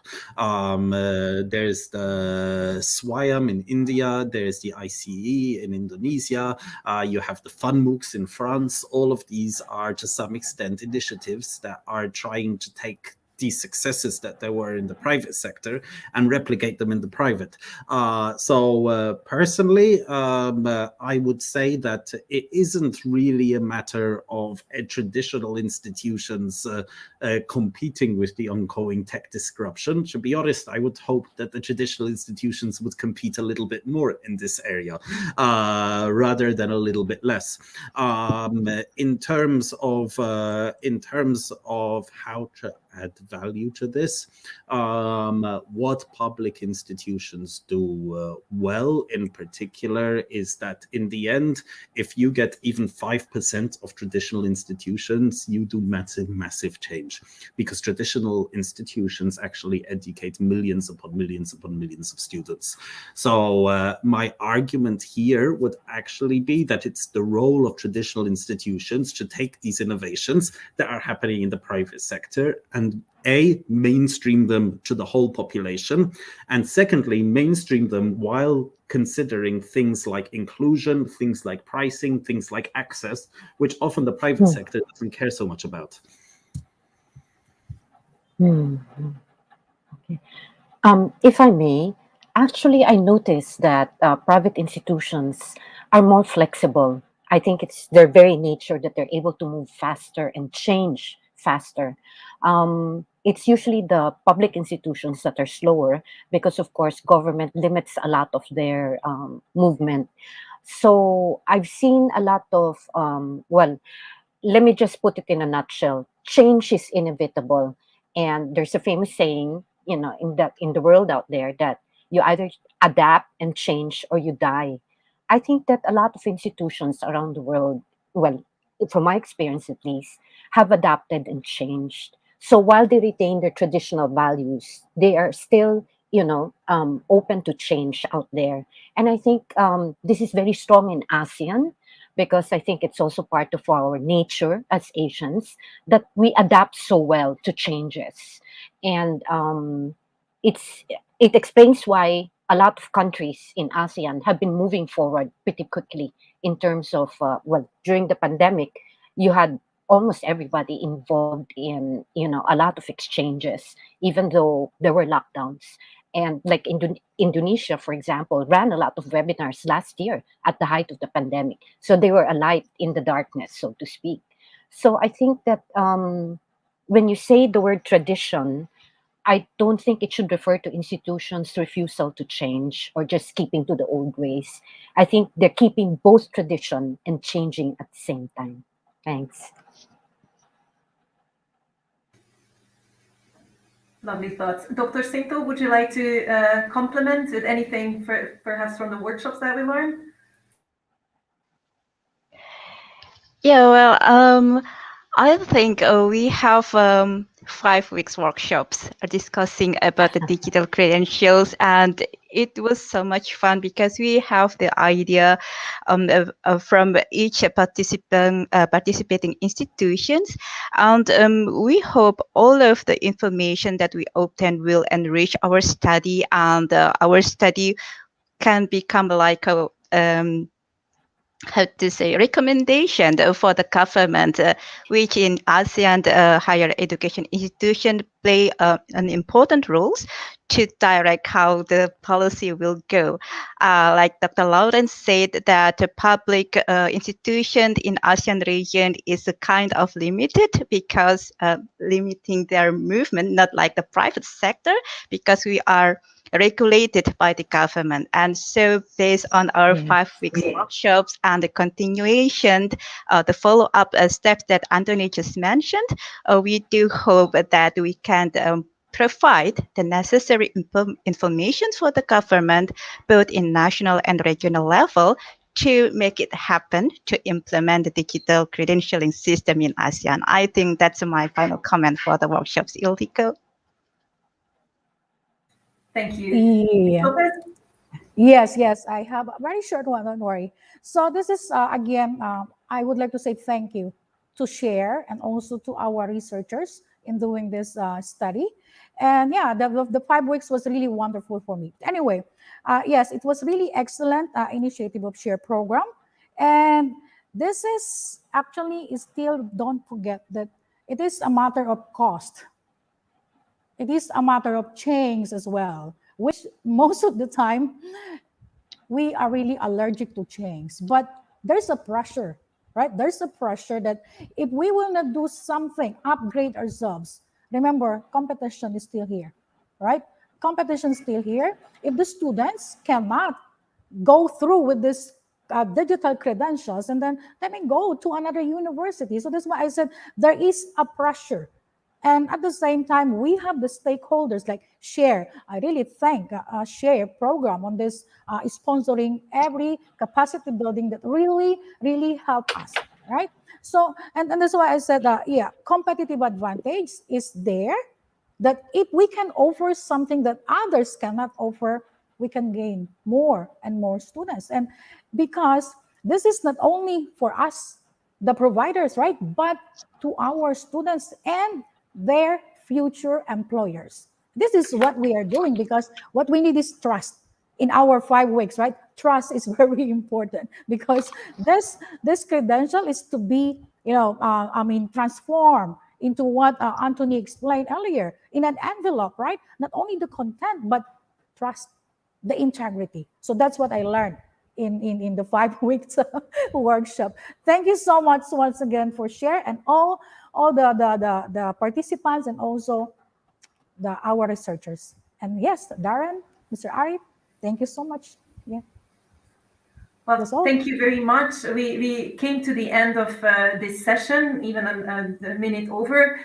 We were just warming up, but I'm sure that you will be able to continue the discussion, and the community of practice is there to take on all these important key aspects for further discussion. And with that, I would like to thank our speakers and the panel members, and give the word back to Darren. Thank you very much. Many thanks, Ildiko, and sincere thanks to Anthony and Dr. Sinto for their excellent work on this study. We're really looking forward to publishing it and sharing it with the wider community in ASEAN. Fantastic moderation today, Ildiko, much appreciated. And Dr. Loreen and Gina, thank you for your comments, and also your very kind words on SHARE and your experiences of the capacity building workshops. We also found it really valuable. You can continue the conversation with our experts in the post-session networking on the Hop-In platform if you're on that side of things, and this will run just for another 30 minutes. So I would encourage you to do that. And allow me sincerely thank all of our speakers, moderators, panelists, SHARE community of practice, SHARE experts, alumni, and other contributors for making this a most engaging policy dialogue over the past 3 days. Special word of thanks to the SHARE team and colleagues from the SHARE partner organizations to making this policy dialogue happen and run smoothly following a couple of months of careful preparation. We did set ourselves a big task to explore a very broad and fast-moving topic, and while there was never enough time to cover all of the issues and the context over the last 3 days, we really look forward to continuing the discussion with SHARE program stakeholders, the ASEAN Working Group on Higher Education Mobility, and the newly launched SHARE Higher Education Harmonization Community of Practice. And I think, just to go back to Dr. Sinto's point, it takes all of us to come together and make this happen. And that's our focus for the next year, very much a focus on ASEAN ownership and sustainability of the result areas of SHARE before we close the program. Thank you once again to our audience for joining us for the 3 days. There were some excellent questions, and we look forward to having more hybrid events across Southeast Asia in 2022 and being able to meet in person again. We hope you'll join us then. Wishing you all a pleasant end to 2021, and thank you. Thank you. Everyone.